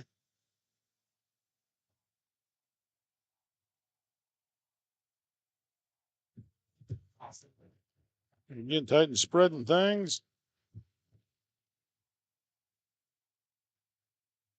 To the bottom, and we have a false start. Nate Cook kind of fell over. Jasper Tanner goes in motion, and Nate lost his balance. So that's going to back him up 5. Still 3rd, but instead of 3rd and 1, it now makes it 3rd and 6. So that makes the task a little bit tougher.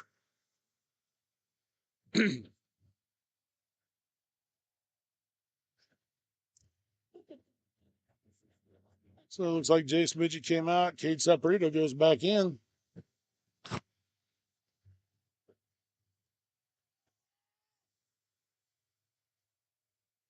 Ooh, high snap. Good thing Hamilton's tall. Pass caught by number 8, Landon Midget. He fights his way forward.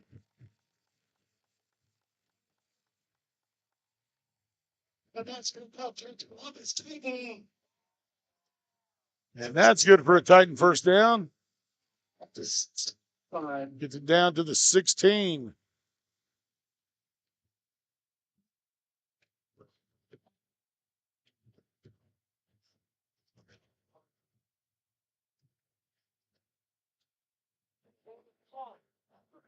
Okay, Titans with 2 to the top. Send Tanner out in motion. Fake the handoff to Cook. Hamilton with the keep. Goes over the right side. Brought down by number 23. Dalton Bollinger. Finally brought down by number 33, Dalton Bollinger, and picks up 5. So they'll bring up 2nd and 5 for the Titans from the 11.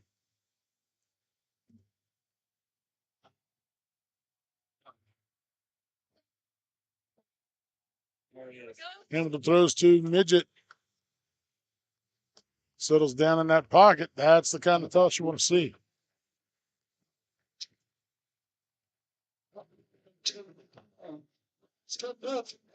And that's good for a first down. Landon takes the ball down to the 5-yard line. So gains about 6 on that one. So first and goal for the Titans from the 5.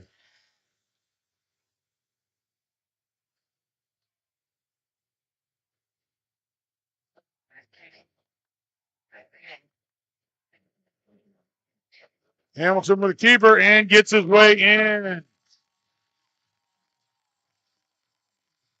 So Titans open up the second half with a nice drive to get on the scoreboard.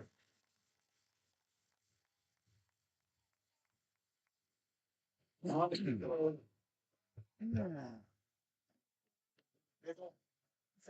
looks like the Titans are going to go for 2.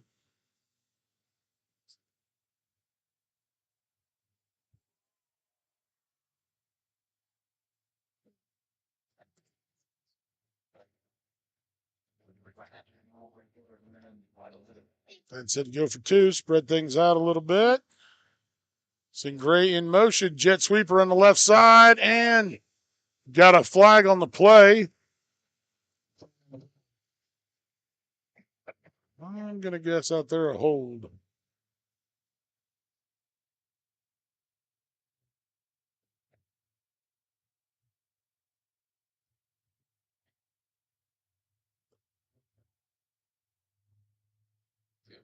Yeah, still waiting on the call here.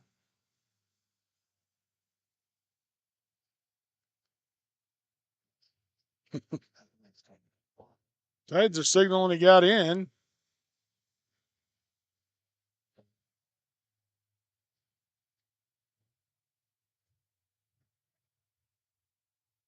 Hold called on the Titans. How am I going to get under? How am I going to get under? It ain't easy.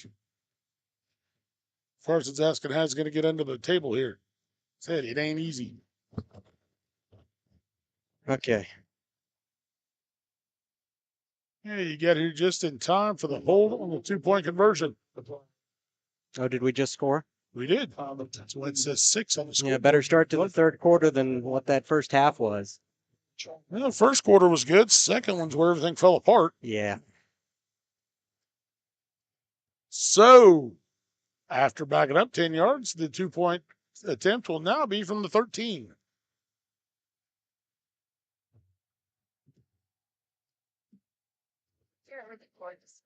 Hamilton rolls out and gets sandwiched as he goes to throw it.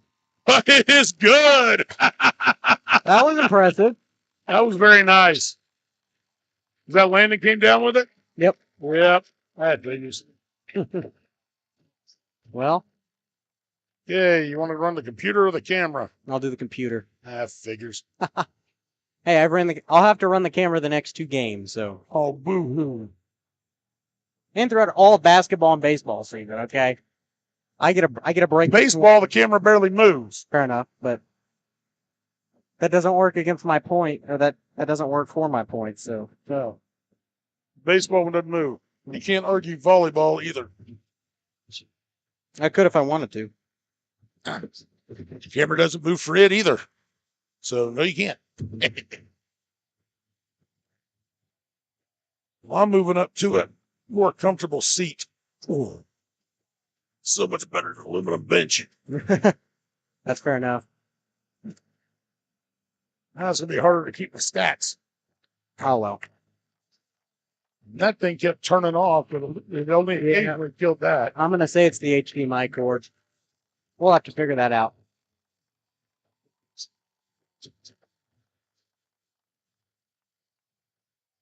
And that one goes out of bounds, which is a foul.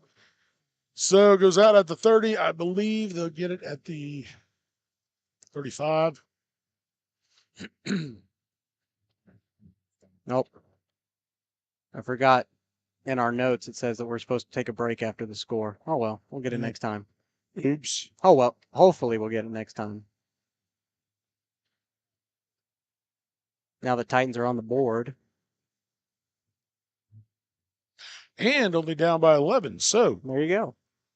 They can claw their way back into this. Think about something positive here.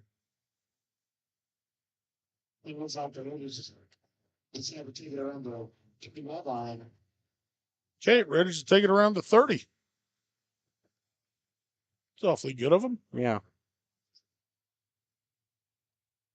Nope, 35. That's kind of what I thought. I mean, you kick it out of bounds, whether it goes out at the 30 or goes out at the 1, you get it at the 35. So I kind of wondered why they were doing that.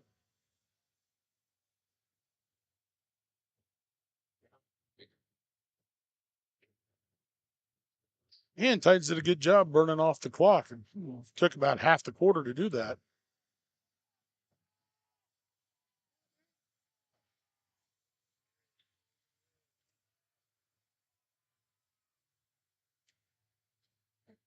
It's a lot of movement over there. Handoff to the beginning of the right side, and he is chased down from behind. I think that was Cole Minor again. It was.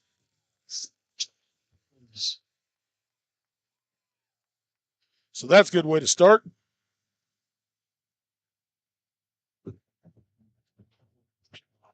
That'll bring up 2nd and 12 for the Raiders.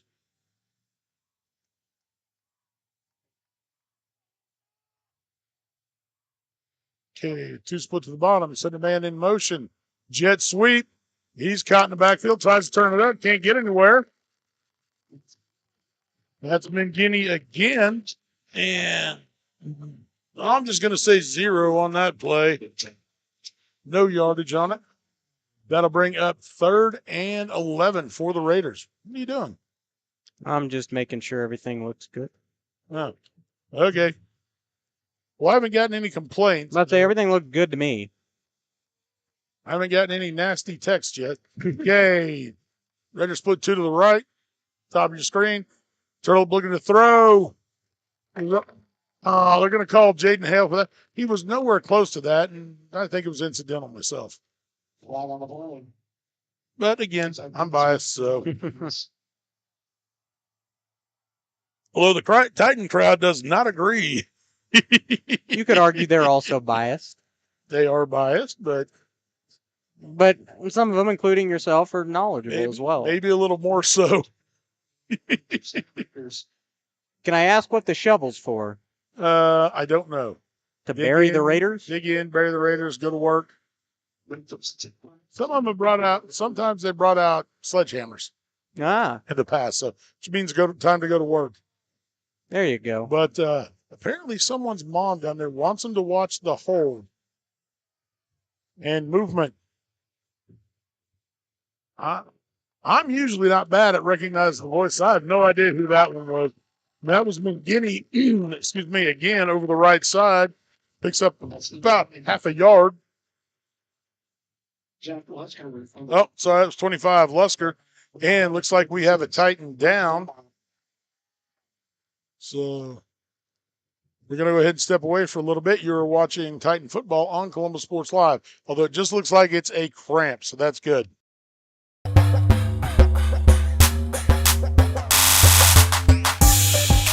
Having the right branding, graphics, and overall look to your business is vital. Luckily, there's Vital Signs in Columbus. Vital Signs Sign Company has been the four-stage choice for vibrant, eye-catching signage since 2001. From small stickers and leather patch hats to lighted pole signs, digital signs, banners, and more, Vital Signs takes you from concept to design to installation. Up your graphics and promotion game with Vital Signs. To see more of their work, follow them at facebook.com/Vital Signs Sign Company or call 620-429-3000.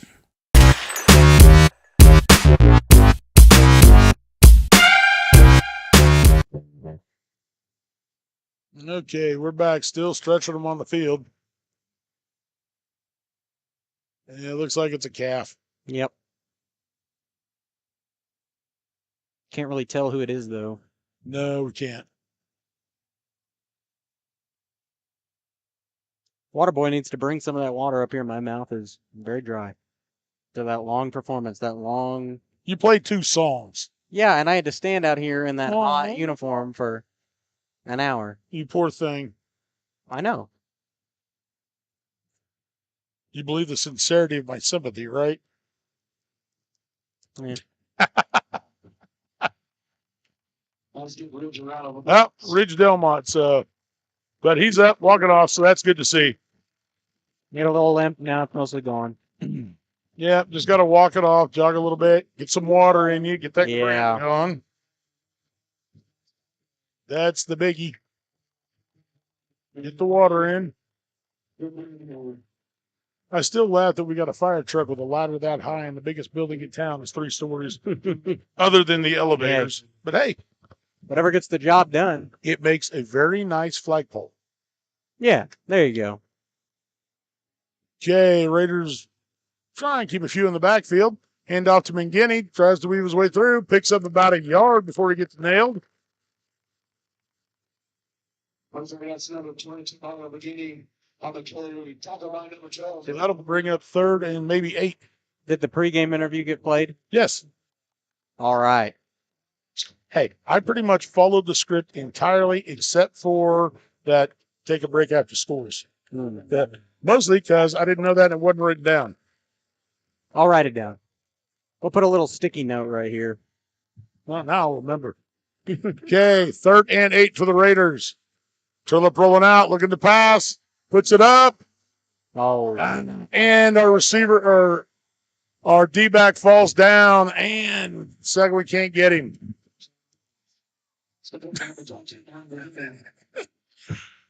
I'm sorry, folks. I'm not laughing about the score. That's aggravating. I'm laughing about the mom down there that's just screaming. Yeah. Very passionate. Yes. Oh, well, I heard her that time. I'm not sure who it is. It could be one of 3 people, in my opinion. Maybe that'll be a trivia question I am tonight. now learning the story of the shovel. Oh, okay. Here we So go. last year when we played for the second time, First round playoffs. Frontenac put up posters in their hall at school, RIP Titans. With the seniors' names on them. Oh, okay. I see. So Burns said he was digging the boys up from the grave. Hey, you want me to move that? Sorry. Oh, almost had him. Did he get? And still didn't make it, though. Good job by the Titans. Thought they had him in the backfield. Yeah, remember, this is new. I'm not used to doing camera work.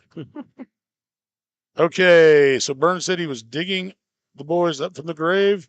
So, most likely continuation from last year. Thank you, Jamie.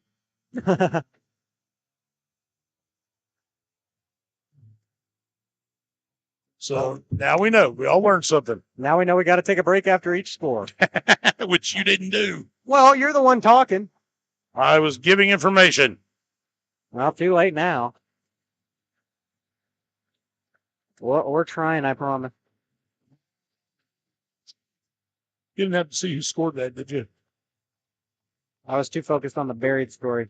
Well, at least focused on something. Okay, pile out the kick for the Raiders.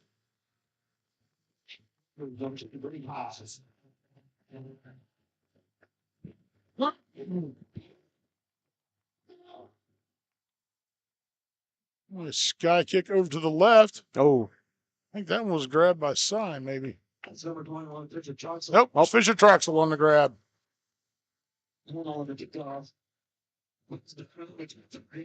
So, catch that goes down to the 35-yard line. That's where the Titans will take over. 1st and 10, 4:31 to go in the 3rd.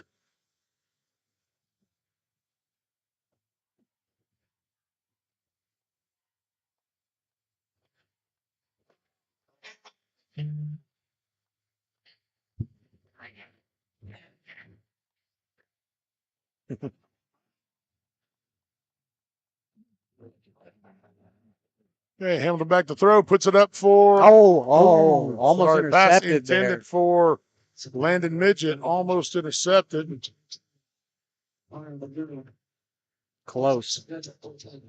Yeah, Raiders got a hand on it. Luckily, they couldn't catch it. Is up to $685, and that's the last call. So if you find a kid with a green shirt, buy a last minute ticket, you could be the winner. But we'll be doing the drawing here shortly.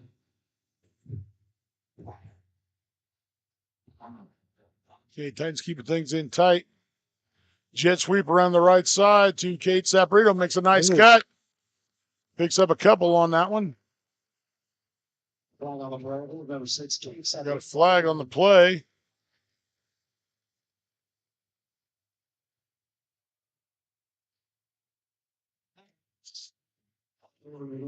Oh, now that was Siler's mom. I saw that one. Okay. Call of a hold on that because, well, we're saying we held. Haven't seen any other holds all night, but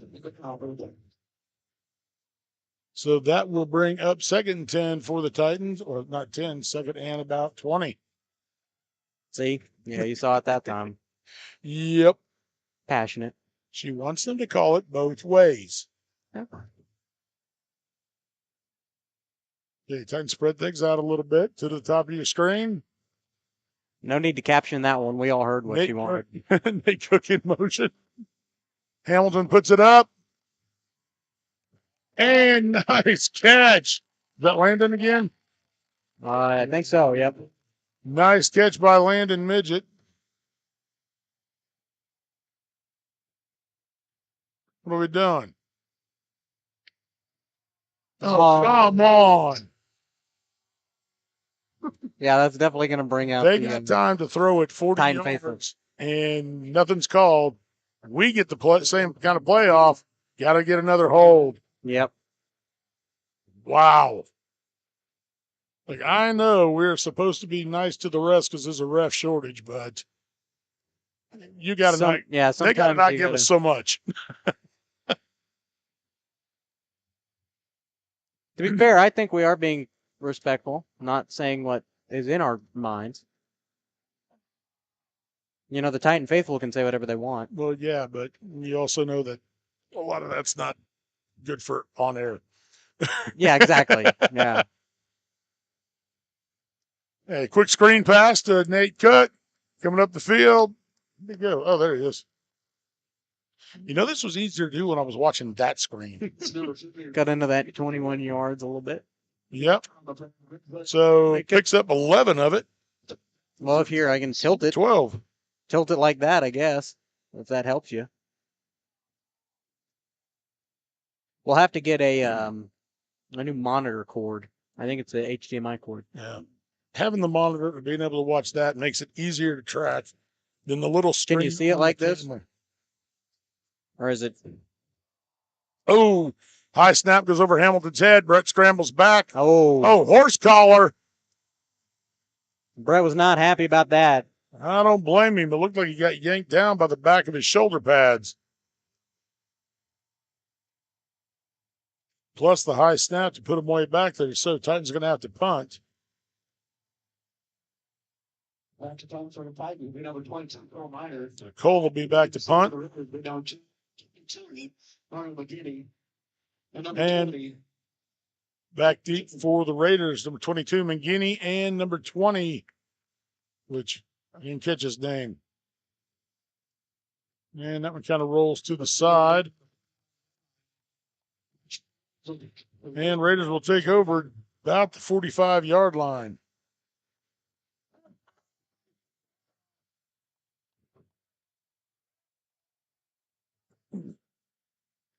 If in one of these transitions, other than a score, you're going to go just go Sadie regular. out.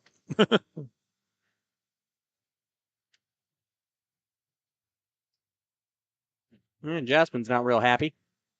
I don't blame him. Yeah, I don't either. You got to not bounce the helmet, but those things are expensive. Raiders send a man in motion, put the ball up. That one grabbed by, well, first thought it was 14. It's not him. I saw him run across the field.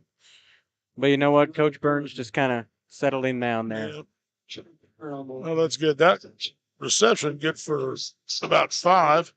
You know, so that's something we kind of got to point out. You know, you can't just look at a good coach based on record. You know, when you see stuff like what Coach Burns just did with Jasmine, you know, you've got a good coach. It's amazing how much of coaching is psychology. Yeah. Okay, and again, he starts to his left, tries to cut it back in, gets back to the line of scrimmage, but look, that's about it.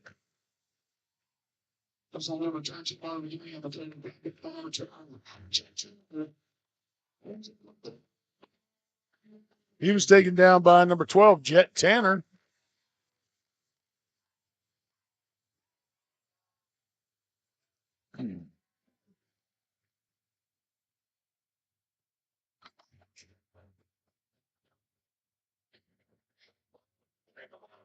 Okay, ready to split 2 to the top. Keep 2 in the backfield. Roll out, option play, pitches out to Mangini. Nowhere for him to go. Hey, they might have seen a hold. Nicely done. Some laundry on the field there. There is.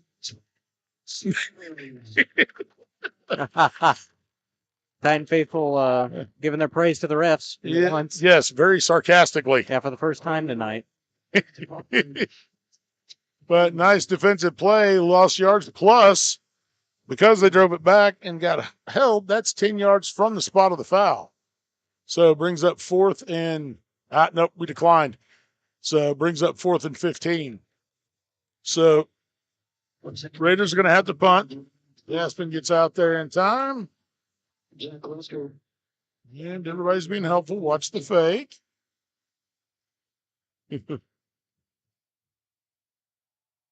Oh. Very high kick, landing with the catch. Pretty much right there to find him. Yep, and they're right there to get him. So Titans will take over 1st and 10. Looks like on about their own 21-yard line. Got 38.2 seconds to go in the half or in the quarter. Forget where I'm at.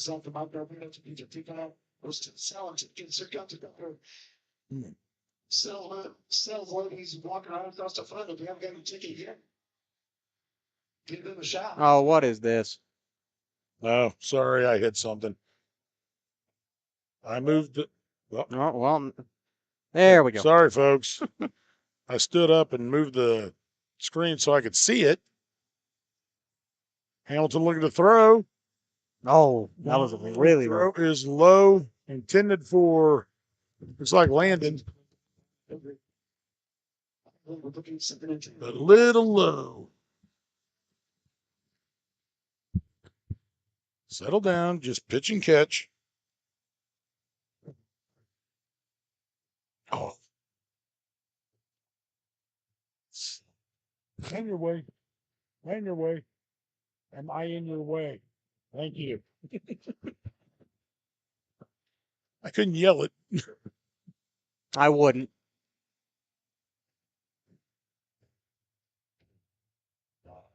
Hamilton on the carry. Hancock in the backfield. Pick up that rush, boys. So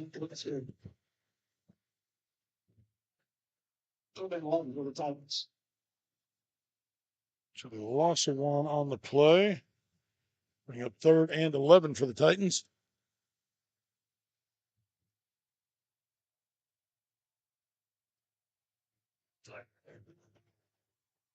And that is the quarter.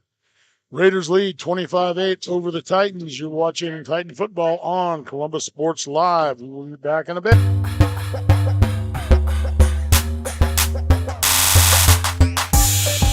As one of the oldest banks in southeast Kansas, Exchange State Bank is proud to be locally owned and operated. Exchange State Bank provides quality customer service supporting the growth of local businesses, agriculture, and the financial needs of families in the community. With competitive savings and loan products, online banking and mobile deposits, free debit cards, and more, Exchange State Bank is working to earn your business. To earn more, call 620-429-1873 or visit esbks.com. Exchange State Bank, you're not just banking, you're banking with friends.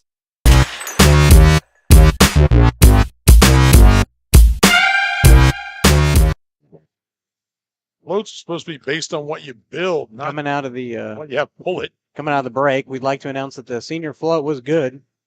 I don't know who won. Some of the kids down front were yelling up here to try and find out who won. We don't know who It's won. supposed to be announced at the end of the third, so Yeah, it was supposed to be announced. We don't know. I said the seniors usually get it because, they're seniors and they cheat and they get everything. we did not cheat. All senior classes cheat. Fair enough. We got accused of cheating when I was a freshman. I think every group this year has been accused of cheating of some kind. Which, how do you cheat when you just throw something on a trailer? Well, Okay, we are time back. wise. Yeah. Titans got the ball. Hamilton looking to throw. It is 3rd and 11. Puts it up. And picked off by Pyle. Got room. Okay, the ref got run over by the block. He's not going to call the hold on that, though.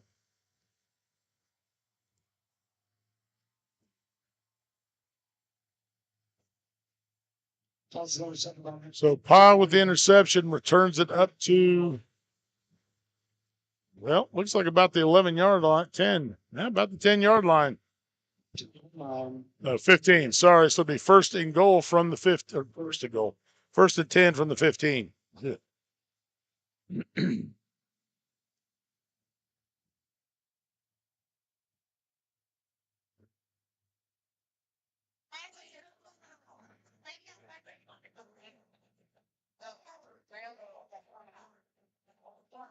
And then apparently we're going to move it to the 5.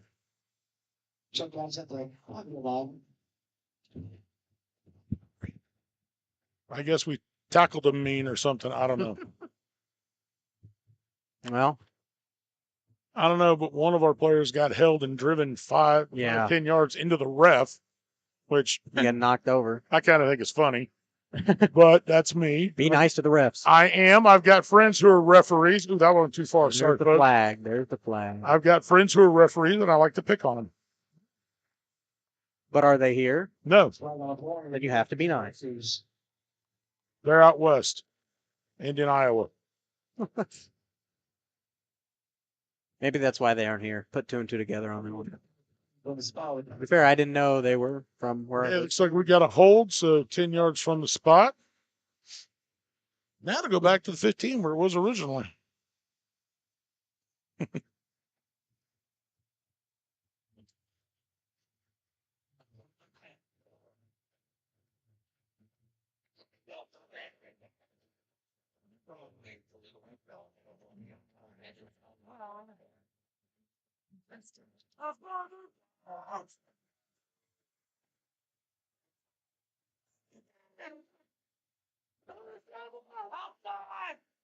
Coming outside. Guinea kind of got planted into the sideline there. Taken down by number 15, Caden Cox, and a few other Titans.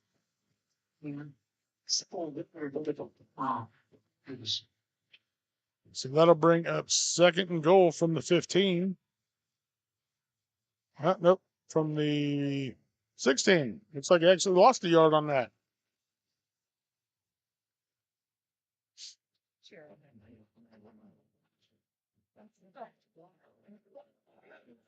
Hey, ready to spread the field out a little bit.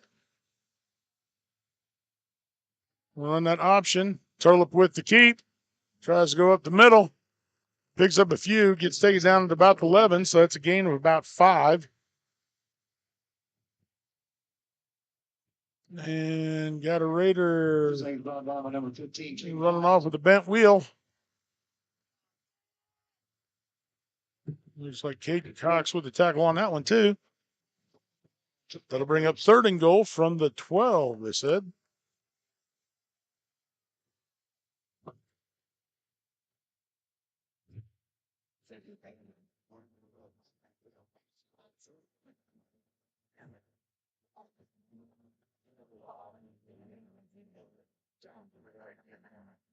And it looks like we got a timeout on the field. So we'll step away for a bit. You're watching Titan football on Columbus Sports Live.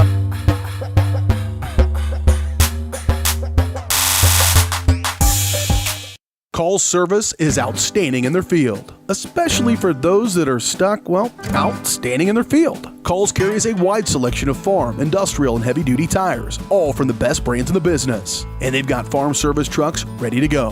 Plus, Call's continues to be the place folks go for car and truck tires, repairs, oil changes, and so much more. If you're in the market for new tires in Southeast Kansas, make the right call to Call's Service, 620-724-4121. See more at callservicellc.com.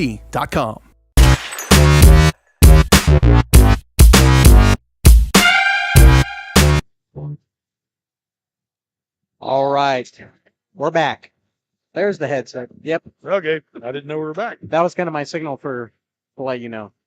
To say we're back. Yeah. Hey, thanks.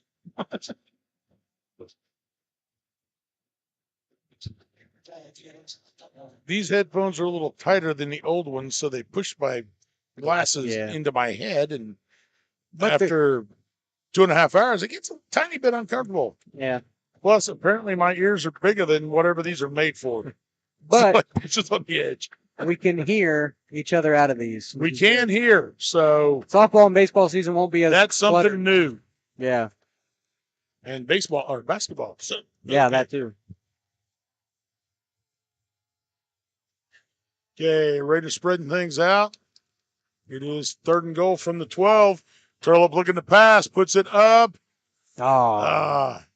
And that one caught by Mangini. For a touchdown for number 22. Unfortunately, made a nice move on Caden Cox, planted and came back to it. Caden had pretty good coverage up until that move. Mm-hmm.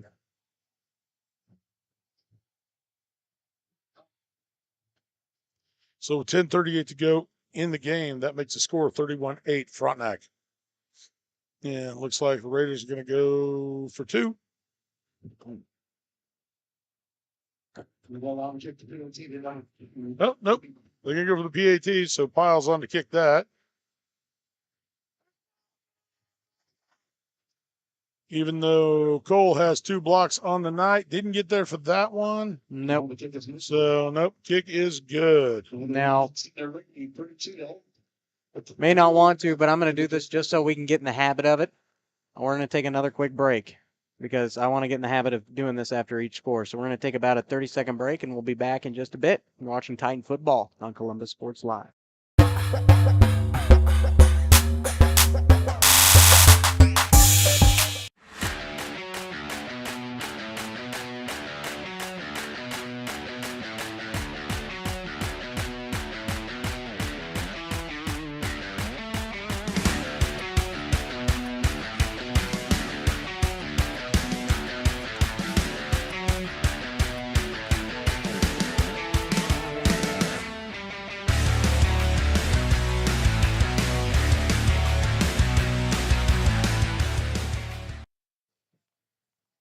All right, we are back and ready for the kickoff. Pile set the kickoff for the Raiders.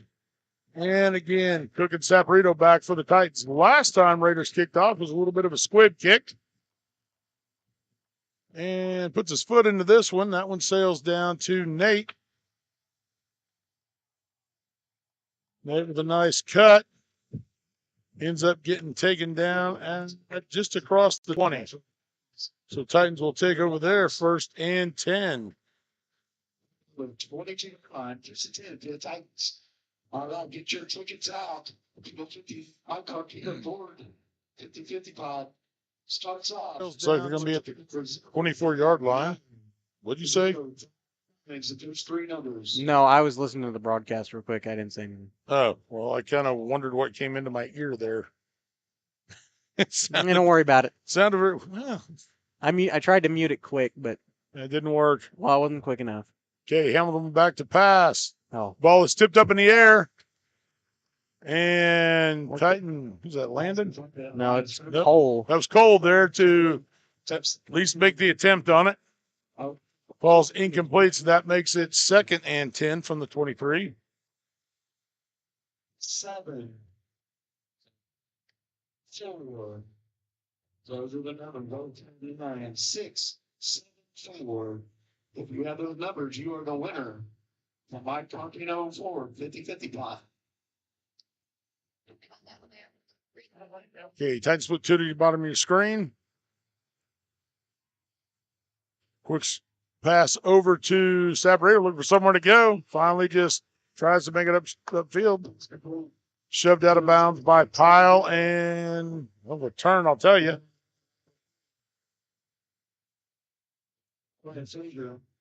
For Frazier. Gain of 3.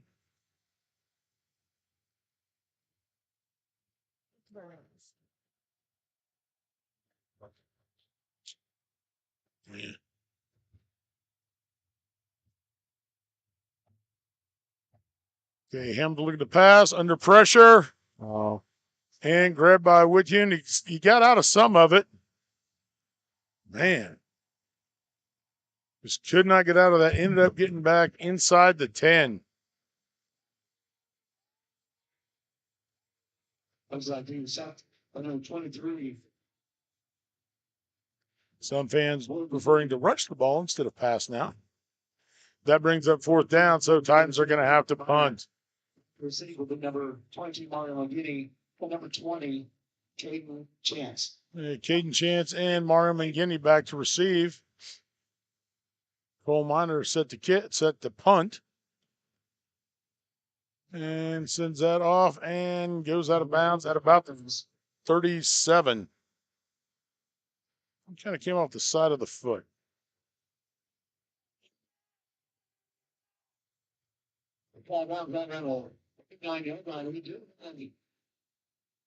The winner for the homecoming floats.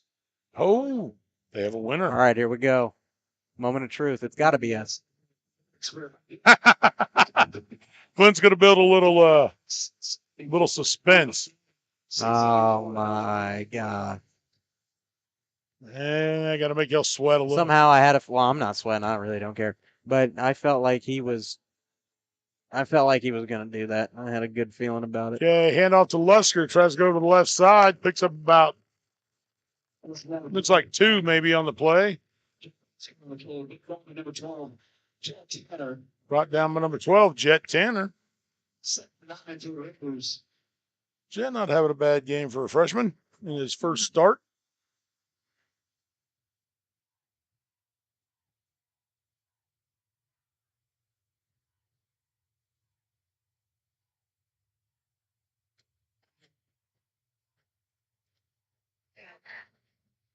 Okay, ready spreading things out a little. Going back to that I formation.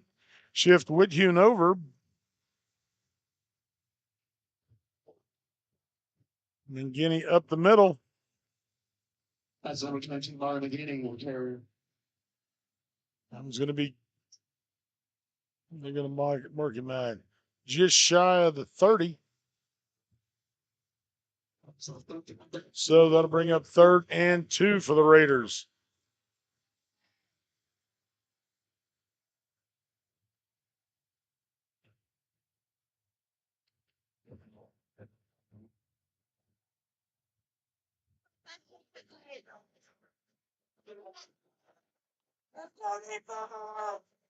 Okay, ready to split 1 wide to the bottom of the screen. Hand off to McGinney up the middle again. And looks like he might have the first down. He does, just barely. Yeah.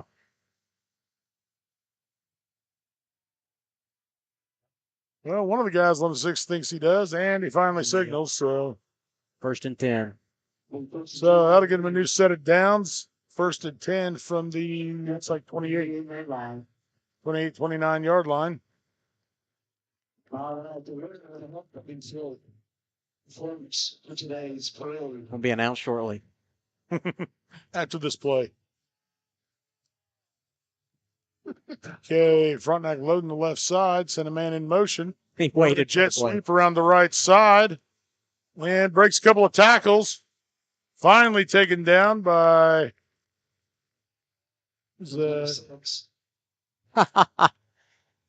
number 21, Fisher Troxel, and number 15, Caden Cox. He's just edging us on now. He's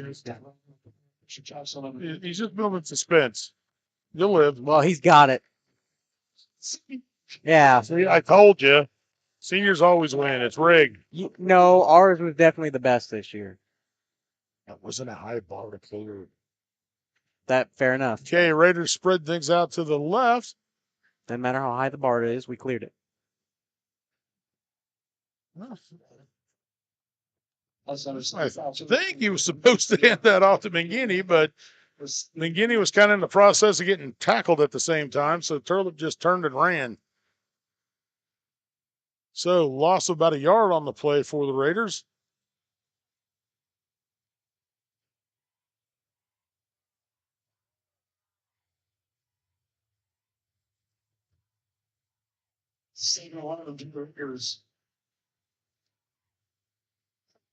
So that'll bring up 2nd and 11 for the Raiders.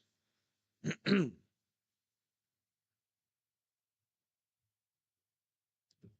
looks like we're going to burn a timeout. So we're going to step away for the 30 seconds. You're watching Titan Football on Columbus Sports Live.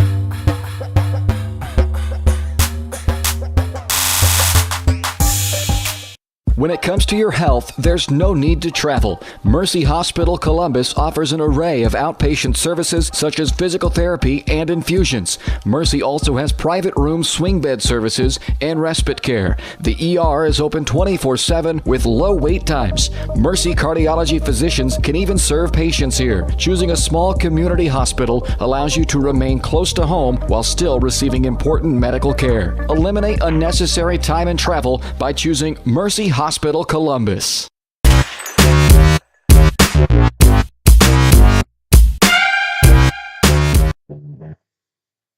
All right, we are back. Coming out of timeout, we're looking at 2nd and 11 for the Raiders from the 17-yard line of the Titans. As the start to Hell's Bells rings off in the distance. Tried to make it a little. No, just about 50 feet away up on a pole. Okay, Raiders spreading things out again. Got 2 to the top of your screen. Turlip rolls out to his left. Looking to throw. Puts it up into the corner. Oh, and that one almost picked off by the Titans. Looks like that was number 15, Caden Cox. It falls incomplete. Brings up 3rd and 11 for the Raiders.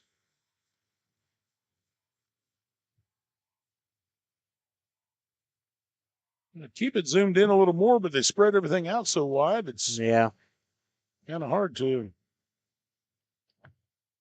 Camera looks good to me.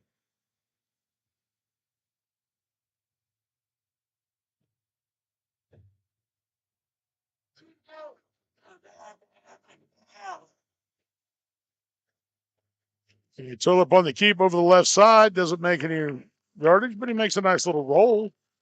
Did a good somersault. He got tripped up by 21, Fisher Troxel. So, 4th and 10. Looks like they're going to come out for a field goal. So, Pyle's going to make the attempt. See if Cole can get in there on this one. It may be. That would be nice. Indeed. Blocked it before. Blocked 2 of them. Yeah.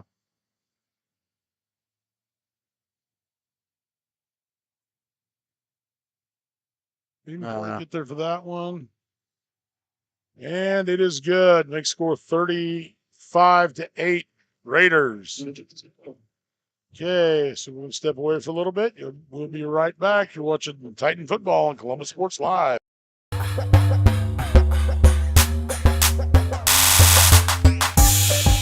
Roto-Rooter is proud to serve Southeast Kansas, offering sewer and drain cleaning, as well as septic and grease trap pumping 24 hours a day, 7 days a week.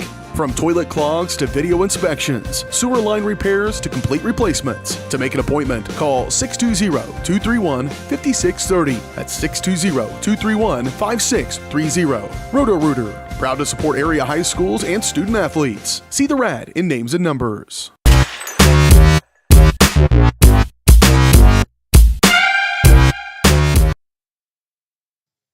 There we go.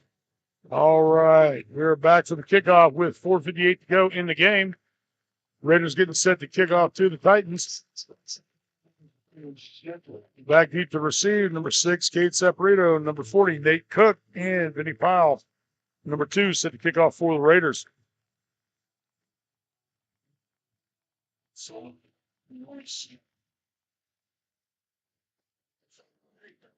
Sends that one down to Cook.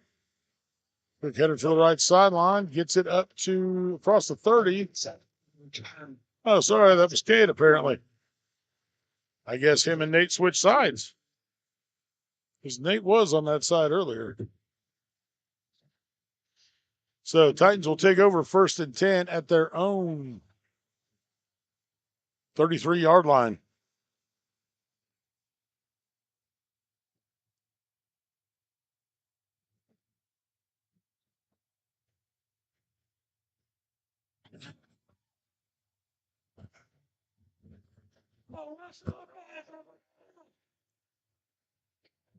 Titans spreading things out a little bit.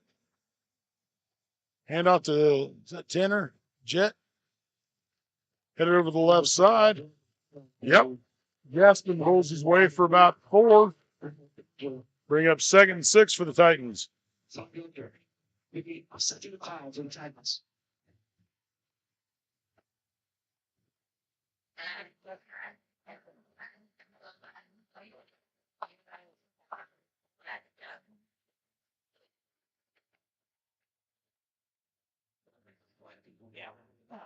And Tanner again over the left side.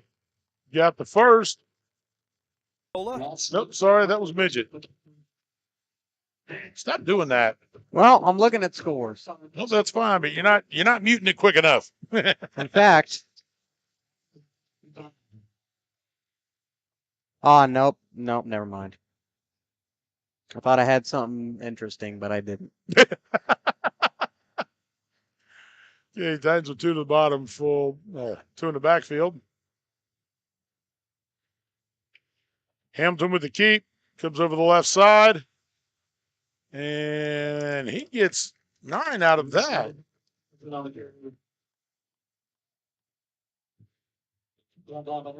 Did you think Prairie View was beating Girard? Well, they had the scoreboard position to where it said 4 and 8. They didn't have the 1 in there after the 4. So. Yeah, that would have been an odd score. It would have, and I didn't think it was accurate, so I went back a little bit, and Okay, Titans with 2 to the top of your screen. Raider got a little jumpy. Apparently didn't cross the line of scrimmage, though. Sabrito goes in motion. Hand off to Tanner over the right side. Tanner had some room. Got it up close to the yard to gain, but then got driven back by Whithune. One of the Whithunes. I don't know which one. And that is a horrible spot.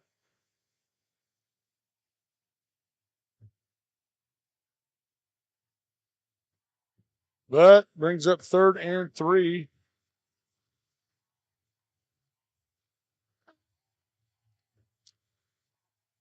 Call to the bottom of your screen. Handoff, headed over the left. I think we forgot to block that guy. He was right there to meet him. But looks like it's that's close enough. I think they ought to measure.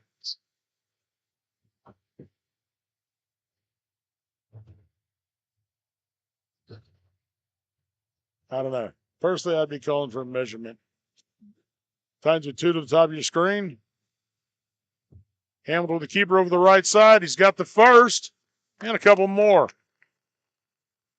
So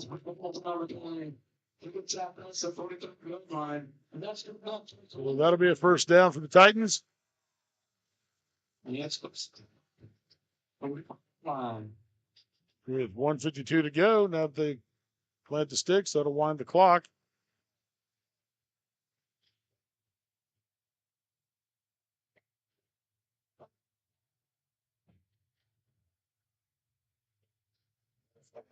Ooh, coming on the blitz. Hamilton, look at the pass. Can't hold on to it that long. I know there's not a lot you can do if everything's covered, but that's number 33. Ballinger on the tackle. Second and 9 for the Titans.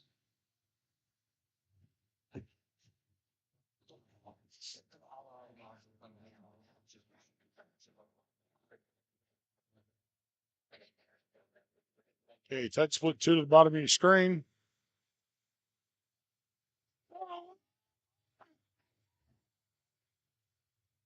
Send Cook in motion. Hamilton with the keep, goes up the middle. Spins down after a gain of about 2.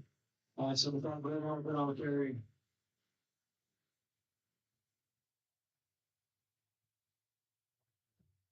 This one was going down by 54.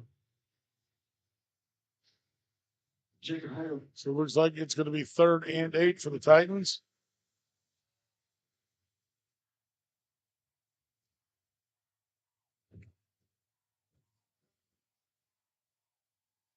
All right, Titans split 2 to the bottom.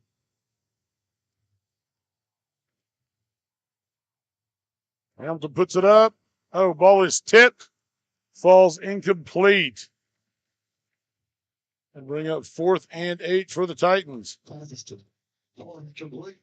up for the Titans?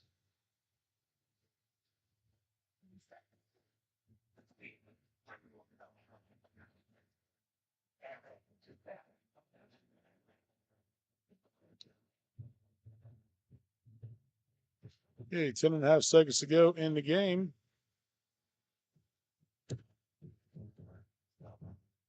You looking for scores? Yep. We're hoping to bring you some scores from the other games around the area. If we can find them. I found a few. Okay. We'll bring those to you in the post-game show. Pass goes to Landon Midget. Landon still digging his way. And pulling his way up down. Finally taken down at the 5. Unfortunately, out of time. Yep. So that stinks. You know what? You got to love seeing that. I say, you know what? A decent finish.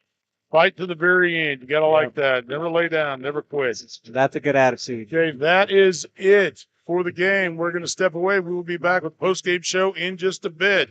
You're watching Titan Football on Columbus Sports Live.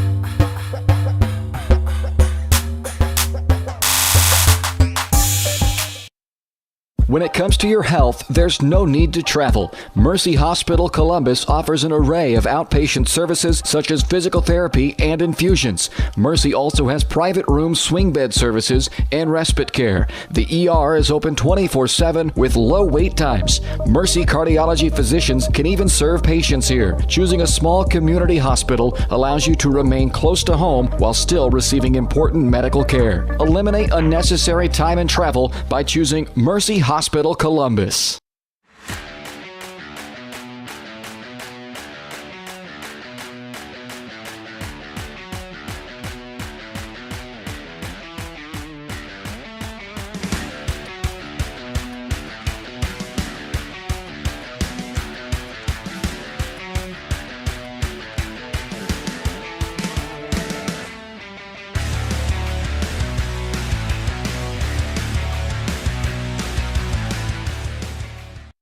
Call service is outstanding in their field, especially for those that are stuck, outstanding in their field. Coles carries a wide selection of farm, industrial, and heavy-duty tires, all from the best brands in the business. And they've got farm service trucks ready to go. Plus, Coles continues to be the place folks go for car and truck tires, repairs, oil changes, and so much more. If you're in the market for new tires in Southeast Kansas, make the right call to Coles Service, 620-724-4121. See more at colesservicellc.com.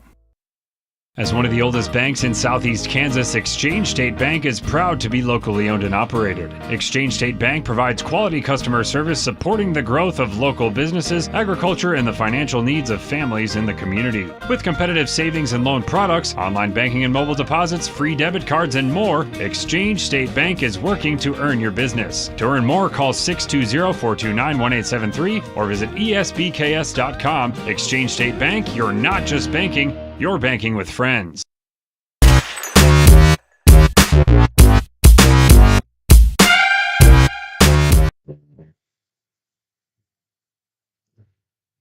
Nope, there we go. All right, everybody. Welcome back to the post-game show Here on Columbus Sports Live, a disappointing night for the Titans for the homecoming game. Tonight, the Titans fall to the Frontenac Raiders. What was it? 35-8. 35-8. I didn't know if it was 25 or 35. Yeah, but the Titans in a disappointing showing here tonight. And, Curtis and I were kind of talking about it just a moment ago, and he brought up, interceptions. When you have that many interceptions, and I think 3 out of the 4 that they had tonight, they were scored on.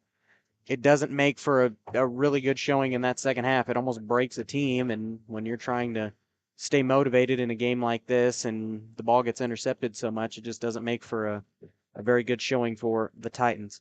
Titans will be back on the road next week against the St. Mary's Colgan Panthers for another CNC matchup. Hopefully goes better than what we saw tonight. As of right now, the Colgan Panthers are taking on Northeast, who's 0-4. Colgan's 3-1. They'll advance to 4-1 tonight. It's quarter 3, game in progress, 48-0, the score, Colgan. So we can tell you who won that one. I thought I had some exciting news regarding the Girard Prairie View game. Scoreboard was out of place. It looked like it was 4-8. It's 41-8. No surprises there, though. Girard advances, still an undefeated team. 2 years in a row, they're going to head into the playoffs, most likely going to be undefeated. But maybe I just jinxed them. I don't know. Galena's taking on Baxter Springs on the Lion Turf, and it's 44-14. And that would be the final. Well, I'm going to assume that's the final score. There's about a minute left. Oh, nope, 50-14 now the final score for the Galena-Baxter game. So, believe it or not, Baxter, I guess those 3 games gave them something, because this time last year they would have had nothing on the scoreboard. So, Baxter managed to get a couple touchdowns in the Galena game, but Galena's just Galena, and not much we can do about that. So, Titans will travel to take on the Colgan Panthers next week, and hopefully we can have a better showing than what we saw tonight against the Titans. We kind of talked a little bit last week. What kind of team is this Titan team going to be this season? And, we thought after the Galena game where, we don't like to be this way, but when, Curtis was sitting there pretty much calling what was going to happen before it happened, and it's that Zane Turner, Tyler Little situation that you just cannot stop in those instances, and it often just breaks a team. And we kind of saw the same thing tonight, except with interceptions on the Raiders. And I said it in the pregame interview talking to Coach Crane, if anybody was going to rebuild this team after that huge senior loss, it was going to be Mark Smith. Being a Smith and being a football coach goes hand in hand. So just a disappointing night for the Titans. We had a lot of good stuff happen, and especially that first half. I thought teams played well, and then came out the second half. We got the touchdown, and then things really fell apart. We're going to take a quick break. We still have more coming up on the post-game show here in Columbus Sports Live, some stats, and maybe get to talk to the head coach. We'll find out later. You're watching Titan Football on Columbus Sports.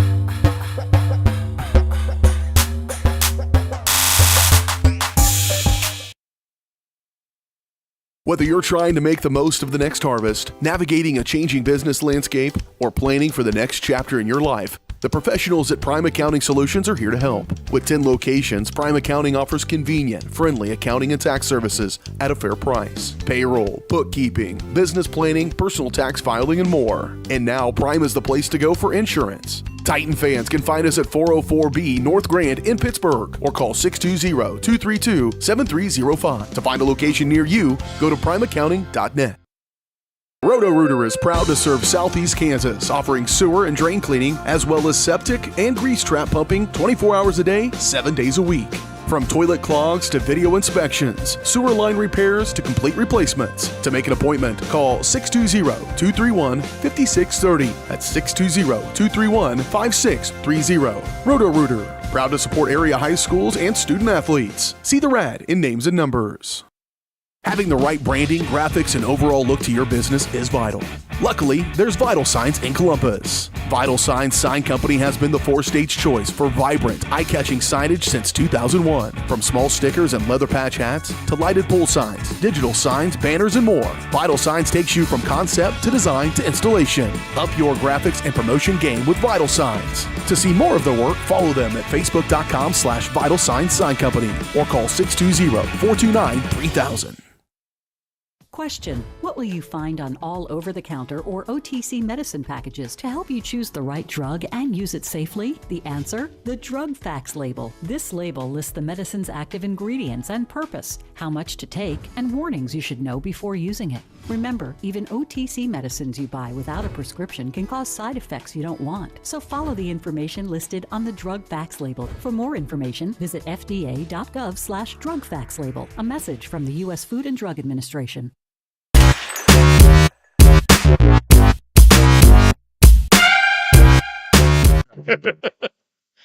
All right, folks, we are back with Coach Burns. Well, that's it's kind of a rough way to spend homecoming, but what do you say to the boys after this?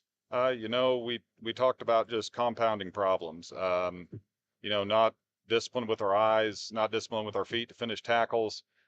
Playing behind the chains is not something we can ever really do. Offensive line finishing blocks, staying with their man in pass protection. Drop balls, fumbles on a couple carries here and there, and a couple of high snaps just kind of destroys our rhythm. And we talked about you just really can't do those kind of things to yourself and expect to win a lot of football games. Very true. I got to tell you, that first quarter, I thought everything looked really good. They came out. Yeah, they didn't finish the drive, but they came out, made nice defensive stands. I like what you guys have done with changing up the defense a little bit. Mm-hmm. And as I said, of course, I've always admired this. I really like the blitzing. Yeah, yeah. I like that because that got Cole and some of the guys in there to mess things up.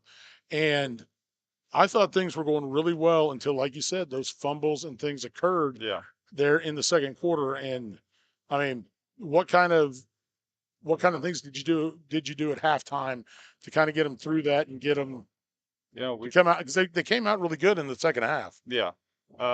We just talked about things in coverage that we had to correct with, if we were going to be blitzing, we had to make sure everybody had their eyes where they needed to be, make sure everybody was gap sound, even if on a blitz, you can still make sure people are where they're supposed to be and make sure we're filling gaps, make sure we're covering up for that guy we're sending. Yep. But it really kind of came down to just a couple of, he underthrew a ball here in our end zone, and Caden Cox is coming back from an ankle injury, and I think if his ankle's healthy, I think he makes a break on that and breaks that up. But it's just it's just a matter of inches here and there, and you just don't get it. So I feel like our kids are fighters, but it's really just comes down to being disciplined on all areas to make sure things work. Yeah, no, they're definitely fighters. You could tell that from that run Landon put in on that very last play. Oh yeah, and that's one of the things that he stole from me. Thing to be very proud of, that these boys don't quit. They fight their whole way through. Even when, it's essentially not going to matter. It's a play for pride, and you still do it. I understand that mentality. I was here during some very down years with Columbus. So, I know you got those fundamental things to work on. What do you do to get ready for Colgan? Colgan's always a very disciplined team, have been for years. Coach Seamatter does a great job, offense and defensive scheme wise. And if you aren't dialed into your assignments, they'll take advantage of it. So we've got to go back, correct mistakes. And, we're not quitters around here. We're going to keep fighting. We're going to keep trying to find ways to make things work. Like we did defensively, we came out with a couple different looks this week, tried some new things, got some kids some different opportunities in different spots. I feel like we found some kids that can really help us out. I feel like Jet Tanner played a phenomenal game for us in his first varsity start. Fisher Troxel, he's an undersized kid, but he's just a motor, man. He's just going to keep fighting with you. He's going to keep going at nose guard, regardless of how big or small he is. But we're going to continue to get healthy. We just got to continue to find ways to get ourselves focused and make sure we're eliminating those mistakes on Friday nights. Yep. And that's the thing you sold for me. It's those little mistakes that just kill you. Yeah. And I know not everybody in stand agreed with a couple of those holding calls, but those things happen. Unfortunately, you just got to eliminate those turnovers. I think we had, like you said, 4 tonight. So, well, Coach, you said that. Good. Carson said that. He informed you of that. Well, Coach, thank you for coming up and talking to us.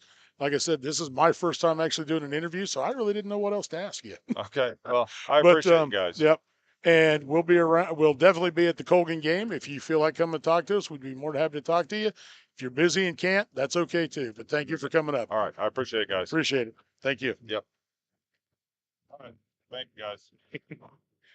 Okay, you just heard from Coach Burns. Some of the thing. Oh, okay. Yeah. Now I'm back on. Okay. Carson muted me. Okay, you just heard from Coach Burns on some of the things that he saw that he really liked, some of the things they still need to work on. But it's a work in progress, as any team is. Right. A couple of injuries that we didn't know about. I didn't know about Caden's ankle. And I think he makes a good point. Caden had good coverage the whole night. He doesn't have a bum wheel. He probably comes back and makes a play on that ball. Yep. Also, it was and like I said during that play, he had good coverage up until that point. It was just a very good throw to what's known as the back shoulder, and the kid came back for it and got it. There's not a lot you can do about those things when they can place the ball that well. Again, Jet had a very good game. Mentioned that earlier too, but I think that's going to do it for us from Columbus. A few things that the boys need to work on. Yep. And they can still salvage the season, still get the win, still make the playoffs. But yeah, it's going to be a bit of work for them. So yeah. I think that's going to do it for me and Carson here tonight at Cecil Klein Field. We will see you next week from Pittsburgh with the Colgan Panthers. I almost called them the Tigers. Some kind of cat. Colgan Panthers. Some kind of cat. So yeah, I guess we'll sign off from Cecil Klein Field in that disappointing turn of events tonight. And yeah, you got a dance to go to, don't you? Nope, I'm doing it home.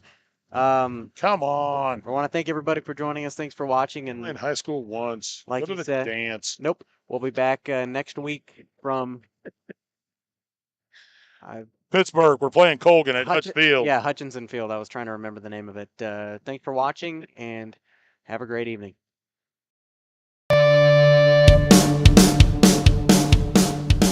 Columbus Sports Live is presented by Mercy of Columbus. Also by